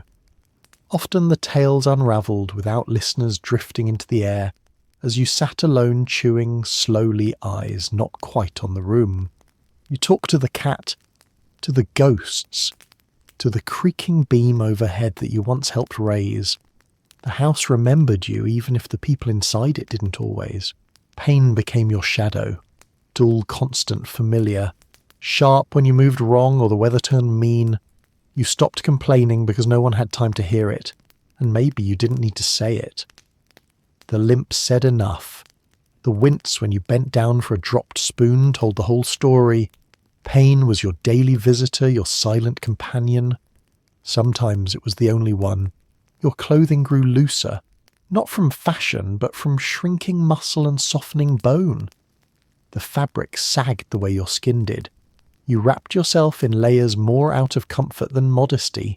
No one cared what you looked like. You didn't either. Vanity was for the young and foolish, and you were neither. You were a tree that had weathered too many storms to worry about how the bark appeared. Your eyes didn't see well, but they noticed more. You saw the way a child flinched when scolded, the way a young couple held hands under the table. You noticed the tired glance of a wife, the silent ache of a widower pretending he wasn't. You'd lived long enough to see the patterns behind faces. You didn't always say what you knew. Sometimes wisdom was choosing silence over correctness, but silence had its cost. You became background noise in your own home, the kind old voice they asked questions when no one else had answers, the slow footsteps they tried not to mimic. You stopped being consulted on decisions. Instead, you were informed gently or not. The world moved faster than you now, faster than your thoughts, your hands, your breath. It was like watching a river from a boat you no longer rowed. Still, you tried to contribute. You tied bundles. You prayed. You rocked the baby when her mother was tired. You offered advice when asked, careful not to overstep. You found worth in small things, a neatly folded cloth, a pot stirred without spilling. Grace perhaps was in accepting what you still had instead of mourning what was gone. It wasn't easy. But neither were most things in the medieval world. Sometimes you wondered how many winters you had left. You didn't fear death just the way it might arrive, alone, cold, unnoticed. You hoped someone would light a candle, say your name, bury you with care. Not because you needed a legacy, but because you didn't want to be forgotten like a misplaced broom. You remembered those who aged before you. The man who fell into the river and never came out. The woman who forgot her own daughter's name. The friend who sat by the fire and stopped breathing as gentle as a sigh. You hoped for that kind of ending. Not the coughing, gurgling kind. Not the kind that left people whispering behind closed doors. You learned to let go of things of pride, of stories too heavy to carry. You forgave those who didn't ask. You blessed those who didn't deserve it. You kept a kindness in your eyes, not because it was repaid, but because it made your days softer. The world was sharp. You tried not to add to its edge. And if one day a child asked, "Did you always look this old?" you laughed. Because yes, it felt like it. And no, of course not. There was a time when you ran barefoot through fields, when your voice echoed in the woods, when someone waited for you by candlelight. But that time was gone. It didn't make the now less sacred, just different. So did you age gracefully? You didn't have to. You aged stubbornly quietly with cracked hands and a heart that still remembered how to beat through sorrow. Grace, it turned out, wasn't always smooth. Sometimes it was made of scars and silence and small kindnesses no one saw. And that was enough. In the end, the question wasn't how you aged, but whether you still loved the world as it slipped from your grasp. Whether you still hummed while working. Whether you still paused to smell the bread or warm your hands in the sun. If you did, then yes, perhaps you did age gracefully after all. Grace is not in the mirror.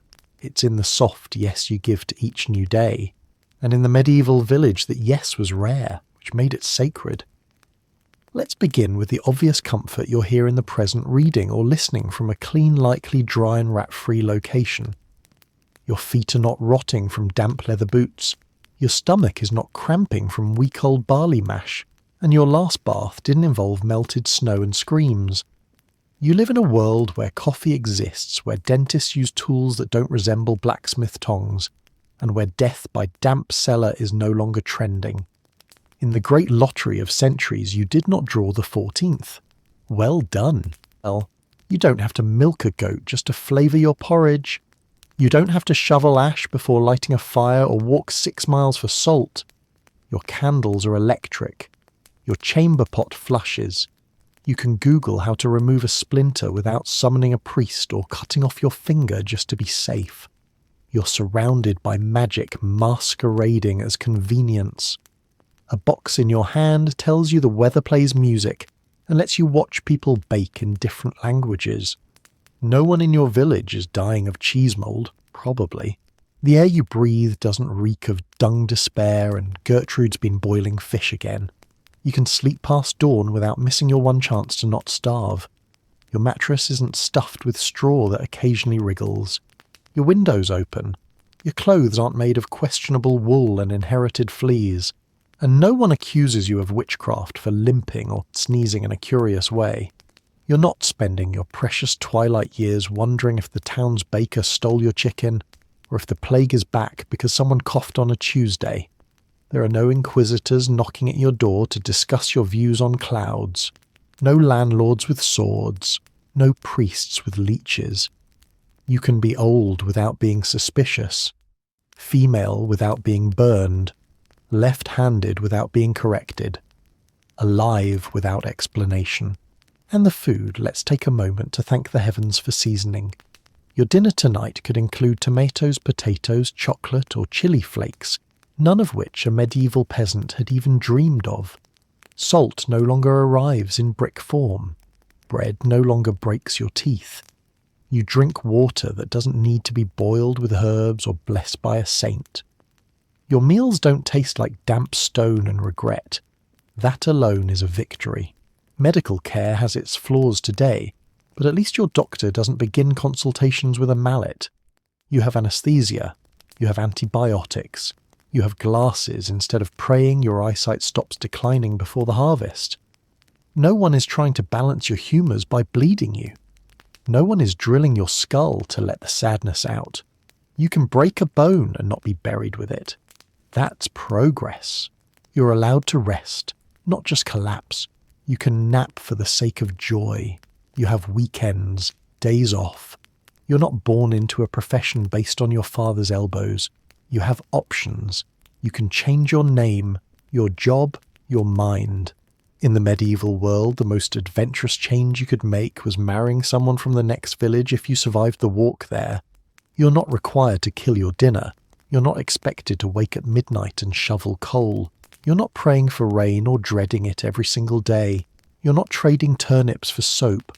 Your festivals aren't dictated by how many saints need appeasing. You celebrate for joy, not just for survival. You have birthdays. They are still alive days.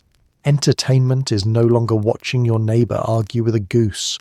You can see films, read books, hear music from 5 centuries away.